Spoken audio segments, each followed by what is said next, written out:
ਕਾ ਖਾਲਸਾ ਵਾਹਿਗੁਰੂ ਜੀ ਕੀ ਫਤਿਹ। Thank you to everyone ਕਿ ਤੁਸੀਂ ਸਾਡੇ ਨਾਲ ਇੱਕ ਵਾਰੀ ਫੇਰ ਜੁੜੇ ਆ ਅੱਜ ਦਾ ਜਿਹੜਾ ਬਹੁਤ ਜ਼ਰੂਰੀ ਤਾਂ ਅਹਿਮ ਗੱਲਬਾਤ ਦੇ ਵਿੱਚ ਤੁਸੀਂ ਸਾਂਝ ਪਾਇਆ। ਤਾਂ ਜਿੱਦਾਂ ਤੁਸੀਂ ਸਾਰੇ ਦੇਖ ਰਹੇ ਹੋਏ ਆ ਕਿ ਇੱਕ ਮਹੀਨੇ ਤੋਂ ਉੱਤੇ ਦਿੱਲੀ ਦੇ ਵਿੱਚ ਜਿਹੜਾ ਮੋਰਚਾ ਲੱਗਿਆ ਹੋਇਆ, ਤਾਂ ਉਸ ਮੋਰਚੇ ਦੇ ਵਿੱਚੋਂ ਇੱਕ ਆਵਾਜ਼ ਆਉਂਦੀ ਆ ਜਿਹੜੀ ਅਸੀਂ ਸਾਰੇ ਸੁਣਦੇ ਆ, ਕਿਸਾਨ ਮਜ਼ਦੂਰ ਏਕਤਾ ਜਿੰਦਾਬਾਦ।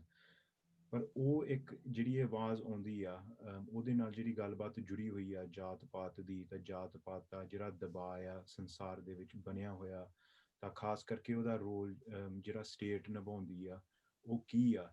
ਉਹ ਜਾਤ ਪਾਤ ਦੀ ਗੱਲ ਥੋੜ੍ਹੀ ਸਪੈਸ਼ਲੀ ਡਾਇਸਪੋਰਾ ਦੇ ਵਿੱਚ ਉਹ ਗੱਲ ਨੂੰ ਥੋੜ੍ਹਾ ਸਾਈਡਲਾਈਨ ਕੀਤਾ ਜਾਂਦਾ ਆ। ਤਾਂ ਅੱਜ ਦਾ ਮਕਸਦ ਇਹ ਆ ਕਿ ਅਸੀਂ ਜਾਤ ਪਾਤ ਦੇ ਉੱਤੇ ਵਧੀਆ ਤਰੀਕੇ ਦੇ ਨਾਲ ਫੋਕਸ ਦੇ ਨਾਲ ਗੱਲਬਾਤ ਕਰੀਏ, ਤਾਂ ਅਸੀਂ ਸਮਝ ਸਕੀਏ ਕਿ ਇਹਦਾ ਇੰਪੈਕਟ ਕੀ ਪੈਂਦਾ ਆ, ਤਾਂ ਇਹ ਗੱਲਬਾਤ ਦੇ ਵਿੱਚ ਕੀ ਜ਼ਰੂਰਤ ਆ। ਸੋ ਅੱਜ ਸਾਡੇ ਨਾਲ ਗੁਰਿੰਦਰ ਵੀਰ ਜੀ ਜੁੜੇ ਹੋਏ ਆ, ਜੇ ਗੁਰਨਿਸ਼ਾਨ ਵੀਰ ਜੀ ਉਹਨਾਂ ਦਾ ਇੰਟਰੋਡਕਸ਼ਨ ਕਰੋਗੇ। ਵਾਹਿਗੁਰੂ ਜੀ ਕਾ ਖਾਲਸਾ ਵਾਹਿਗੁਰੂ ਜੀ ਕੀ ਫਤਿਹ। ਜਿੱਦਾਂ ਕਿ ਸ਼ਮਸ਼ੇਰ ਵੀਰ ਜੀ ਨੇ ਆਖਿਆ, ਅੱਜ ਦੇ ਆਪਣੇ ਬੁਲਾਰੇ ਹਨ ਗੁਰਿੰਦਰ ਆਜ਼ਾਦ। ਤੇ ਗੁਰਿੰਦਰ ਆਜ਼ਾਦ ਇੱਕ ਲੇਖਕ, ਇੱਕ ਕਵੀ ਤੇ ਇੱਕ ਡਾਕੂਮੈਂਟਰੀ ਫਿਲਮ ਮੇਕਰ ਹਨ। ਇਹਨਾਂ ਦਾ ਜਨਮ ਪੰਜਾਬ ਦੇ ਵਿੱਚ ਹੋਇਆ ਸੀ ਤੇ ਇਹਨਾਂ ਨੇ ਆਪਣਾ ਕਾਫੀ ਜ਼ਿੰਦਗੀ ਇਹਨਾਂ ਨੇ ਆਪਣੀ ਬਹੁਤ ਜ਼ਿਆਦਾ ਐਕਟਿਵਿਜ਼ਮ ਦੇ ਵਿੱਚ ਲਗਾ ਦਿੱਤੀ ਹੈਗੀ ਹੈ। ਗੁਰਿੰਦਰ ਵੀਰ ਜੀ is also an editor of Hindi section of Round Table India।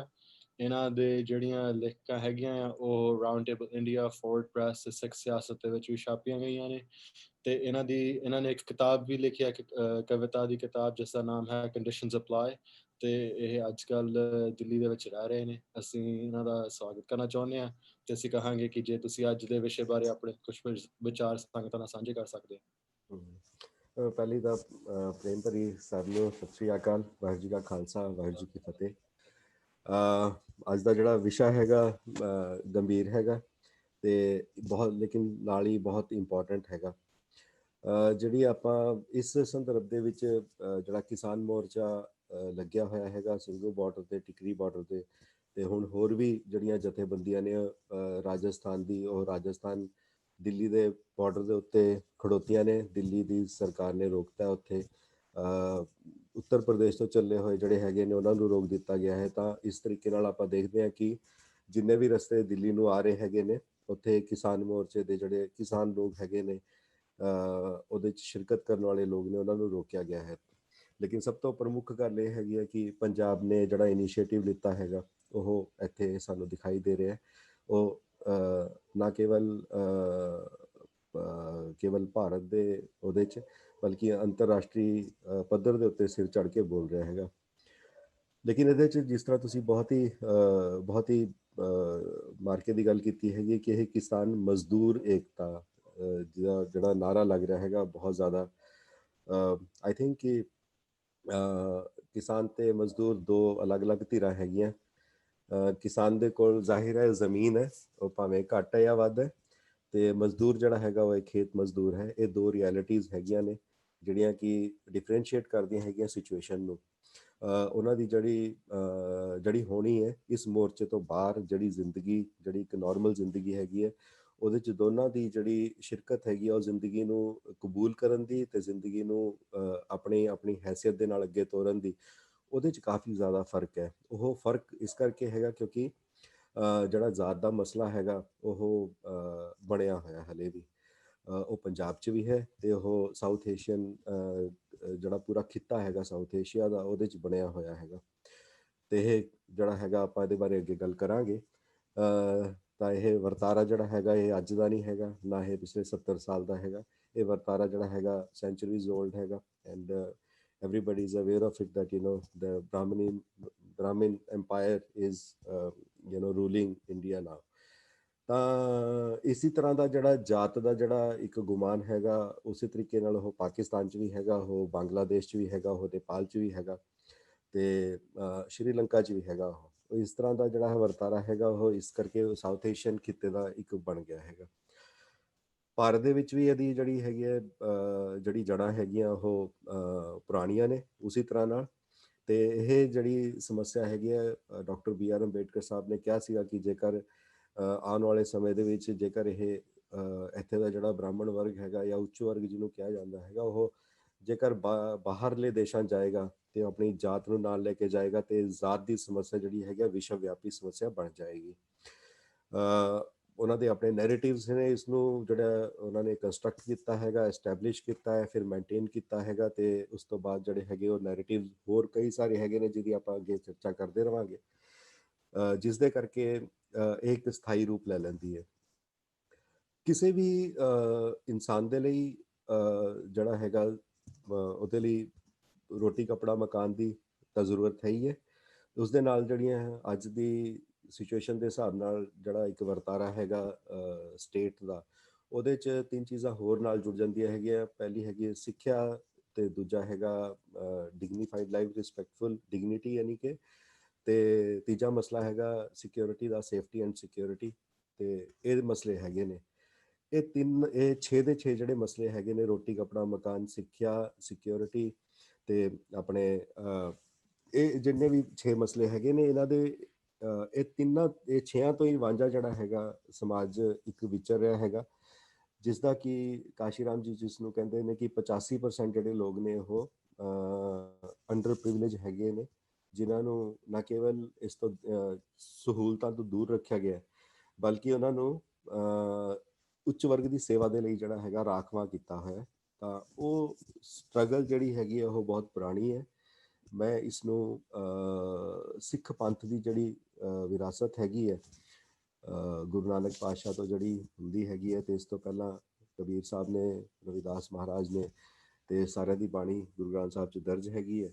ਉਹਨਾਂ ਨੇ ਇਸ ਨੂੰ ਕੰਡੈਮ ਕੀਤਾ ਹੈ, ਬਹੁਤ ਹਾਰਸ਼ਲੀ ਕੰਡੈਮ ਕੀਤਾ। ਮੈਂ ਸਿੱਖ ਪੰਥ ਦੀ ਮੂਵਮੈਂਟ ਨੂੰ ਇੱਕ ਐਂਟੀ ਕਾਸਟ ਮੂਵਮੈਂਟ ਦੇ ਤੌਰ 'ਤੇ ਦੇਖਦਾ ਹੈਗਾ, ਤੇ ਸਾਡੀ ਗੁਰਬਾਣੀ ਜਿਹੜੀ ਹੈਗੀ ਆ ਨਾ ਕੇਵਲ ਇਸ ਨੂੰ ਡਿਨਾਈ ਕਰਦੀ ਹੈਗੀ ਆ, ਬਲਕਿ it also wage a struggle against the whole hierarchical stratification of the people।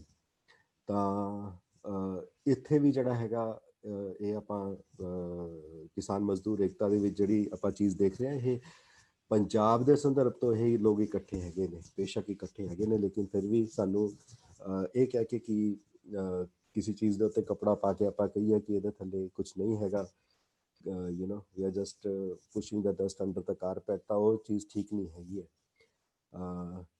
ਕਿਸੇ ਵੀ ਸਮੱਸਿਆ ਦਾ ਜੇਕਰ ਆਪਾਂ ਹੱਲ ਲੱਭਣਾ ਹੈਗਾ ਤਾਂ ਆਪਾਂ ਉਸ ਨੂੰ, ਮੈਨੂੰ ਲੱਗਦਾ ਕਿ it should bring into the discussion, dialogue, maybe debate also, ਤਾਂ ਕਿ ਚੀਜ਼ਾਂ ਰਿਜ਼ੋਲਵ ਹੋਣ ਤੇ ਕੰਸਟਰਕਟਿਵ ਹੋਣੀਆਂ ਚਾਹੀਦੀਆਂ। ਆਪਾਂ ਕਿਸੇ ਨੂੰ ਮਹਿਣਾ ਨਾ ਮਾਰੀਏ, ਕਿਸੇ ਨੂੰ ਦੋਸ਼ ਨਾ ਦਈਏ, ਬਲਕਿ ਸੰਭਾਵਿਤ ਹੱਲ ਦੇ ਵੱਲ ਵਧੀਏ।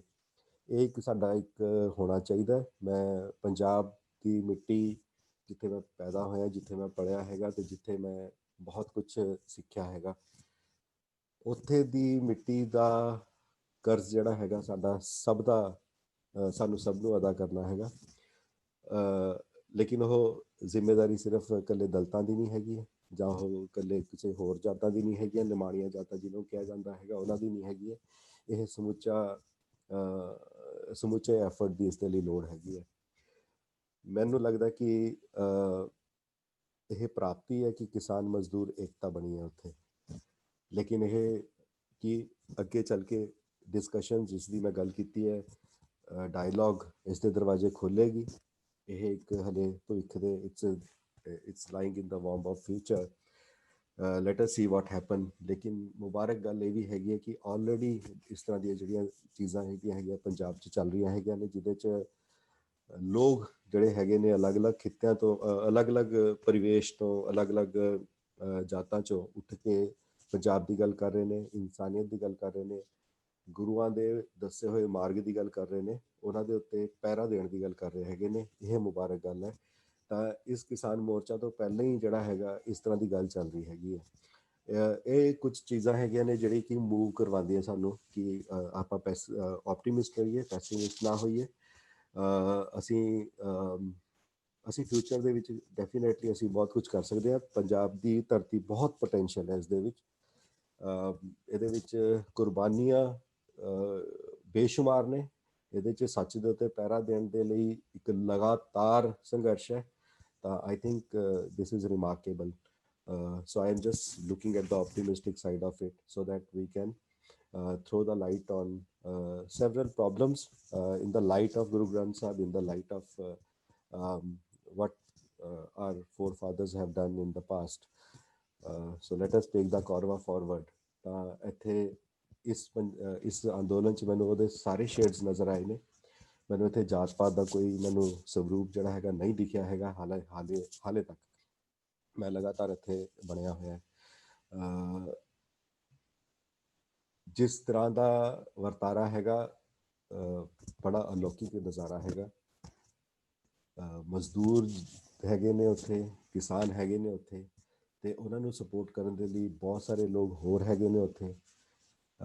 ਮੈਨੂੰ ਲੱਗਦਾ ਕਿ ਇਹ ਇੱਕ ਦਰਵਾਜ਼ਾ ਖੁੱਲ੍ਹਿਆ ਹੈਗਾ ਜਿਸ 'ਤੇ ਕਿਆਸ ਨਹੀਂ ਸੀ ਕੀਤਾ ਜਾ ਰਿਹਾ। ਬਿੱਲਾਂ ਆਉਣ ਤੋਂ ਬਾਅਦ ਵੀ ਸਾਨੂੰ ਨਹੀਂ ਸੀ ਪਤਾ, ਜਦੋਂ ਸ਼ੰਭੂ ਬਾਰਡਰ 'ਤੇ ਮੋਰਚਾ ਲੱਗਿਆ ਸੀਗਾ, ਇਹ ਕਿਸੇ ਨੇ ਕਿਆਸ ਨਹੀਂ ਸੀ ਕੀਤਾ ਹੈਗਾ ਕਿ ਦਿੱਲੀ ਇਸ ਤਰੀਕੇ ਨਾਲ ਜਾਵਾਂਗੇ। ਹਾਲਾਂਕਿ ਬਹੁਤ ਸਾਰੀ ਚੀਜ਼ਾਂ ਵਾਪਰੀਆਂ ਸ਼ੰਭੂ ਮੋਰਚੇ ਦੇ ਉੱਤੇ। ਇਹ ਵੀ ਗੱਲ ਆਖੀ ਗਈ ਕਿ ਆਪਾਂ ਦਿੱਲੀ ਚਲੀਏ ਜਾਂ ਨਾਅਰਾ ਦਈਏ ਜਾਂ ਨਹੀਂ ਜਾਣਾ ਹੈਗਾ। ਮੈਨੂੰ ਲੱਗਦਾ ਕਿ ਇਹ ਇਸ ਮੂਵਮੈਂਟ 'ਚ ਸੰਭਾਵਨਾਵਾਂ ਇਸ ਕਰਕੇ ਜ਼ਿਆਦਾ ਭਰੀਆਂ ਕਿਉਂਕਿ ਇਹ ਆਪ ਮੁਹਾਰੇ ਮੂਵਮੈਂਟ ਹੈ। ਇਹਦੇ 'ਚ ਲੀਡਰਸ ਜਿਹੜੇ ਹੈਗੇ ਨੇ ਉਹ ਆਪਣਾ ਕੋਈ ਵੀ ਜਿਹੜਾ ਉਹਨਾਂ ਦਾ ਸੇ ਹੈਗਾ ਜਾਂ ਉਹਨਾਂ ਨੇ ਜੋ ਉਹਨਾਂ ਦਾ ਕੁਝ ਵੀ ਰਿਹਾ ਹੋਵੇ, ਤਾਂ ਇਹਦੇ 'ਚ ਪੋਲੀਟਿਕਸ ਦੀ ਕੋਈ ਗੰਧ ਨਹੀਂ ਹੈਗੀ ਹੈ, ਕੋਈ ਮਹਿਕ ਨਹੀਂ ਹੈਗੀ ਹੈ। ਇਹ ਆਪ ਮੁਹਾਰੇ ਚੱਲਿਆ ਹੈਗਾ ਅਤੇ ਆਪ ਮੁਹਾਰੇ ਦਾ ਮਤਲਬ ਮੇਰਾ ਇਹ ਹੈ ਕਿ ਇਹ ਕੁਦਰਤ ਦਾ ਵਰਤਾਰਾ ਹੈਗਾ। ਇੱਥੇ ਕੋਈ ਲੀਡਰ ਨਹੀਂ ਹੈਗਾ, ਇਹ ਲੋਕਾਂ ਦੀ ਮੂਵਮੈਂਟ ਹੈਗੀ ਹੈ। ਉਹਨਾਂ ਲੋਕਾਂ ਨੂੰ ਜਿਨ੍ਹਾਂ ਨੂੰ ਅਨਪੜ੍ਹ ਕਿਹਾ ਜਾਂਦਾ ਸੀ, ਉਹਨਾਂ ਨੂੰ ਲੋਕਾਂ ਨੂੰ ਕਿਹਾ ਜਾਂਦਾ ਸੀਗਾ ਜਿਨ੍ਹਾਂ ਨੂੰ ਵੀ ਇਹਨਾਂ ਨੂੰ ਪੋਲੀਟਿਕਸ ਨਹੀਂ ਆਉਂਦੀ ਹੈਗੀ ਹੈ, ਇਹਨਾਂ ਨੂੰ ਇਹ ਰਾਜ ਕਿਵੇਂ ਚਲਾਉਣਗੇ, ਜਾਂ ਇਹ ਤਾਂ ਸਿਰਫ ਵੋਟ ਦੇਣ ਦੇ ਲਾਇਕ ਹੈਗੇ ਨੇ, ਜਾਂ ਫਿਰ ਇਹ ਆਪਣੇ ਬੀਜ ਦੇਖਣ, ਆਪਣੀ ਖਾਦਾਂ ਦੇਖਣ ਅਤੇ ਆਪਣਾ ਵਾਹੀ ਕਰਨ ਅਤੇ ਵਾਢੀ ਕਰਨ ਅਤੇ ਆਪਣੀ ਮੰਡੀਆਂ 'ਚ ਜਾ ਕੇ ਰੁਲਦੇ ਹੋਏ ਆਪਣੇ ਉਹਨਾਂ ਨੂੰ ਦੇਖਣ ਅਤੇ ਆਪਣੇ ਮੌਸਮਾਂ ਦਾ ਕਹਿਰ ਝੱਲਣ।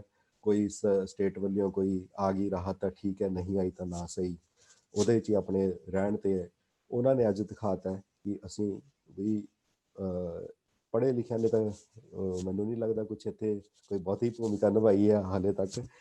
ਲੇਕਿਨ ਇਹਨਾਂ ਲੋਕਾਂ ਨੇ ਜਿਹੜਾ ਹੈਗਾ ਆਪਣੇ ਇਕੱਠੇ ਹੋ ਕੇ ਜਿਹੜਾ ਆਏ ਨੇ, ਇਹ ਨਾ ਕੇਵਲ ਮੈਨੂੰ ਲੱਗਦਾ ਕਿ ਇਹ ਦਰਵਾਜ਼ੇ ਖੋਲ੍ਹਦਾ ਹੈਗਾ ਇਸ 3 ਬਿੱਲਾਂ ਨੂੰ ਰੱਦ ਦੇ ਲਈ, ਜਿਹੜਾ ਕਿ ਹੁਣ ਅਕਸਰ ਇਹ ਗੱਲਾਂ ਚੱਲ ਰਹੀਆਂ ਨੇ ਕਿ ਅਸੀਂ ਸਿਰਫ 3 ਹੁਣ ਬਿੱਲ ਰੱਦ ਦੇ ਉੱਤੇ ਨਹੀਂ ਟਿਕਣਾ ਹੈਗਾ। ਇਹ ਜਦੋਂ ਇਹ 3 ਬਿੱਲ ਨਹੀਂ ਸੀ ਆਏ, ਉਦੋਂ ਵੀ ਅਸੀਂ ਕੋਈ ਬਹੁਤ ਚੰਗੀ ਹੋਣੀ ਸਾਡੀ ਨਹੀਂ ਸੀਗੀ ਪੰਜਾਬ ਦੀ, ਪੰਜਾਬੀਆਂ ਦੀ। ਅਤੇ ਅੱਗੇ ਚੱਲ ਕੇ ਜਿਹੜਾ ਹੈਗਾ ਉਹਨਾਂ ਨੂੰ ਵੀ ਆਪਾਂ ਡੀਲ ਕਰਨਾ ਹੈਗਾ ਕਿ ਅਸੀਂ ਮੁਕੰਮਲ ਪੰਜਾਬ, ਮੁਕੰਮਲ ਉਹਦੀ ਸ਼ਖਸੀਅਤ ਜਿਹੜੀ ਹੈਗੀ ਆ ਉਹਦੇ ਨਾਲ ਆਪਾਂ ਅੱਗੇ ਵਧਾਂਗੇ। ਆਈ ਥਿੰਕ ਇਹ ਇੱਕ ਮੁਬਾਰਕ ਚੀਜ਼ ਹੈਗੀ ਹੈ। I think now the you can ask questions that I can answer. ਬਹੁਤ ਧੰਨਵਾਦ ਤੁਹਾਡਾ ਇੰਟਰੋਡਕਸ਼ਨ ਲਈ। ਸੋ ਸਿੱਖਾਂ ਦੇ ਵਿੱਚ ਇਹ ਗੱਲ ਮੇਰੇ ਐਕਸਪੀਰੀਅੰਸ ਦੇ ਵਿੱਚ ਸੁਣਨ ਨੂੰ ਮਿਲਦੀ ਹੈ ਕਿ ਗੁਰੂ ਸਾਹਿਬ ਨੇ ਸਾਨੂੰ ਜਾਤ ਪਾਤ ਦੇ ਵਿੱਚੋਂ ਕੱਢਿਆ ਹੋਇਆ, ਸਾਡੇ ਦੇ ਵਿੱਚ ਇਹ ਕੋਈ ਗੱਲ ਨਹੀਂ ਹੈਗੀ, ਹੈ ਨਾ। ਤਾਂ ਜਦੋਂ ਮਨੁੱਖ ਗੁਰਬਾਣੀ ਦੇ ਰੋਸ਼ਨੀ ਦੇ ਵਿੱਚ ਆਪਣੀ ਜ਼ਿੰਦਗੀ ਜੀਂਦਾ ਹੈ, ਇਸ ਗੱਲ ਦਾ ਸੱਚ ਹੈਗਾ। ਗੁਰੂ ਸਾਹਿਬ ਨੇ, ਜਿੱਦਾਂ ਤੁਸੀਂ ਕਿਹਾ, ਬਹੁਤ ਜ਼ਬਰਦਸਤ ਤਰੀਕੇ ਨਾਲ ਕਾਸਟ ਦਾ ਕਨਫਰੰਟੇਸ਼ਨ ਕੀਤਾ ਹੋਇਆ। ਪਰ ਸਮਾਜਿਕ ਤੌਰ ਦੇ ਵਿੱਚ ਤਾਂ ਜਿੱਥੇ ਸਟੇਟ ਆਉਂਦੀ ਆ, ਕਾਸਟ ਇੱਕ ਪ੍ਰੈਕਟੀਕਲ ਤੌਰ ਦੇ ਉੱਤੇ ਇੱਕ ਬਹੁਤ ਇਸ਼ੂ ਹੈਗਾ। ਸੋ ਇਸ ਨਜ਼ਰੀਏ ਦੇ ਵਿੱਚ ਤੁਸੀਂ ਕਾਸਟ ਦੀ, ਜਾਤ ਪਾਤੀ ਕਿੱਦਾਂ ਨਿਸ਼ਾਨਦਾਈ ਕਰਦੇ ਕਿ ਕਾਸਟ ਹੈ ਕੀ ਚੀਜ਼ ਇਸ ਨਜ਼ਰੀਏ ਦੇ ਵਿੱਚ? See, actually, caste is a social order that divides people into, superior to inferior, 4 categories. Rigveda ਇਹਨੂੰ justify ਕਰਦਾ ਹੈਗਾ, it talks about it and makes it a mandatory one. ਤਾਂ ਮਨੁਸਮ੍ਰਿਤੀ ਜਿਹੜਾ ਕਿ ਬ੍ਰਾਹਮਣਾਂ ਦਾ ਸੋਸ਼ਲ ਕੌਨਸਟੀਟਿਊਸ਼ਨ ਹੈਗਾ, ਉਹ ਇਸ ਨੂੰ ਜਸਟੀਫਾਈ ਕਰਦਾ ਹੈਗਾ। ਉਹ ਡਿਊਟੀਜ਼ ਹੈਗੀਆਂ, ਰਿਸਪੋਂਸੀਬਿਲਿਟੀਜ਼ ਹੈਗੀਆਂ ਅਤੇ ਈਵਨ ਪਨਿਸ਼ਮੈਂਟ ਜਿਹੜੀਆਂ ਹੈਗੀਆਂ ਉਹ ਨਿਰਧਾਰਿਤ ਕਰਦਾ ਹੈ 4 ਵਰਨਾਂ ਦੇ ਲਈ ਕਿ ਇਹ ਜਿਹੜੀਆਂ ਹੈਗੀਆਂ। ਅਤੇ ਉਹਦੇ 'ਚ ਸਭ ਤੋਂ ਇੰਪੋਰਟੈਂਟ ਚੀਜ਼ ਜਿਹੜੀ ਹੈਗੀ ਹੈ ਕਿ ਇਹ ਰਿਲੀਜੀਅਸਲੀ ਸੈਂਕਸ਼ਨਡ ਹੈ। ਜਿਹੜੀ ਹਿੰਦੂ ਮਾਈਥੋਲੋਜੀ ਦੇ ਵਿੱਚ ਇਹ ਸੈਂਕਸ਼ਨਡ ਹੈ, ਮਤਲਬ ਹੋਰ ਕਿਸੇ ਧਰਮ 'ਚ ਸੈਂਕਸ਼ਨ ਨਹੀਂ ਹੈ। I think so-called Hinduism is the only so-called religion that justifies caste discrimination is the Hindu.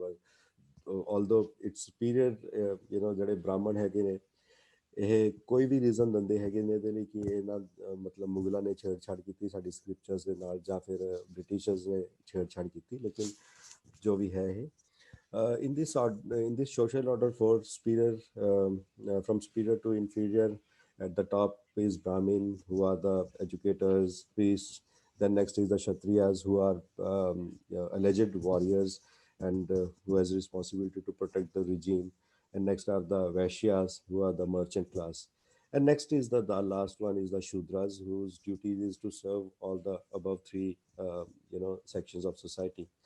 Then there are people who are outcast, people who are called ex-untouchables. Ex-untouchables because constitution ਦੇ ਆਉਣ ਤੋਂ ਬਾਅਦ ਦੇ ਉਹ deny ਕਰਦਾ ਹੈਗਾ, ਤਾਂ ਕਰਕੇ ਉਹਨਾਂ ਨੂੰ ਐਕਸਟਰਾ ਅਨਟੱਚੇਬਲਸ ਕਿਹਾ ਜਾਂਦਾ ਹੈ, ਜਿਨ੍ਹਾਂ ਨੂੰ ਦਲਿਤ ਵੀ ਕਹਿੰਦੇ ਹੈਗੇ ਆ।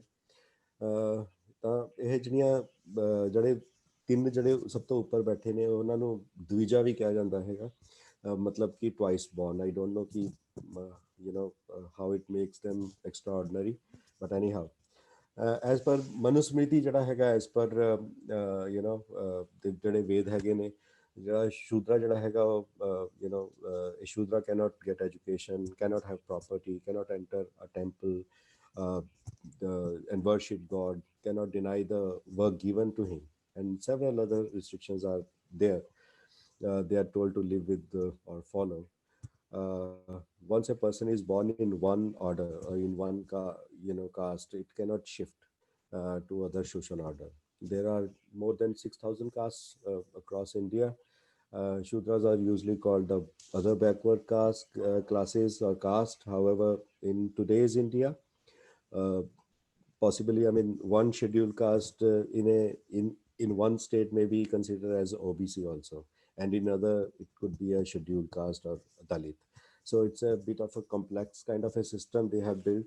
There had and have been anti-caste battles challenging supremacy of Brahmins, who have been maintaining this caste system. ਇਹਦੇ 'ਚ ਮਹਾਤਮਾ ਬੁੱਧ ਹੈਗੇ ਨੇ, ਸੰਤ ਕਬੀਰ ਨੇ, Sant Ravidas ji, then Guru Nanak Dev Ji, and thereby Sikh Panth have talked against a caste system and have taken strict actions as well. In the modern world, Jyotiba Phule in Maharashtra, Periyar Ji in Tamil Nadu, Dr. Bhimrao Ambedkar born in Madhya Pradesh and then worked in Maharashtra and then pan India. And then Kashi Ramji in the independent, so-called independent country are much popular names. However, in several states of there are the great personalities like Ayyan Kali and Narayana Guruji in Kerala, Ramswarup Verma in Bihar, Ayothi Das Ji in Tamil Nadu. Then the Constitution of India doesn't believe in any caste-based society or system. Yet it directs state for certain mandatory affirmative actions to support depressed sections of society. ਇਸ ਤਰ੍ਹਾਂ ਦਾ ਮਤਲਬ ਜਿਹੜਾ ਇਹ ਇੱਕ ਜਿਹੜਾ caste ਦਾ ਮਾਮਲਾ ਹੈਗਾ, ਤੇ ਉਹ ਅੱਜ ਵੀ ਮਤਲਬ ਇਟ ਸਟਿਲ ਐਗਜ਼ਿਸਟ ਟੁਡੇ। ਯਾ ਇੱਕ ਗੱਲ ਵੀਰ ਜੀ, ਆਪਾਂ ਜੋ ਇਤਿਹਾਸਿਕ ਤੌਰ ਤੇ ਗੱਲ ਕਰੀਏ, ਆਪਾਂ ਦੇਖਦੇ ਹਾਂ ਵੀ ਜਿਹੜਾ ਬ੍ਰਾਹਮੈਨਿਕਲ ਸੁਪਰੈਮੇਸੀ ਆਰਡਰ ਜਿਹੜਾ ਰਿਹਾ ਹੈਗਾ ਆ, ਹਿਸਟੋਰੀਕਲੀ ਉਹਨਾਂ ਨੇ ਕਾਫੀ ਕੋਸ਼ਿਸ਼ ਕੀਤੀ ਹੈ ਵੀ ਜੇ ਕੋਈ ਵੀ ਧਿਰ ਉੱਠਦੀ ਆ ਜਿਹੜੀ ਇਸ ਸਟਰਕਚਰ ਨੂੰ ਤੋੜਨ ਦੀ ਟਰਾਈ ਕਰਦੀ, ਉਹਨੂੰ ਟਰਾਈ ਕਰਦੇ ਨੇ ਆਪਣੇ ਵਿੱਚ ਅਬਜ਼ੋਰਬ ਕਰ ਲੈਣਾ।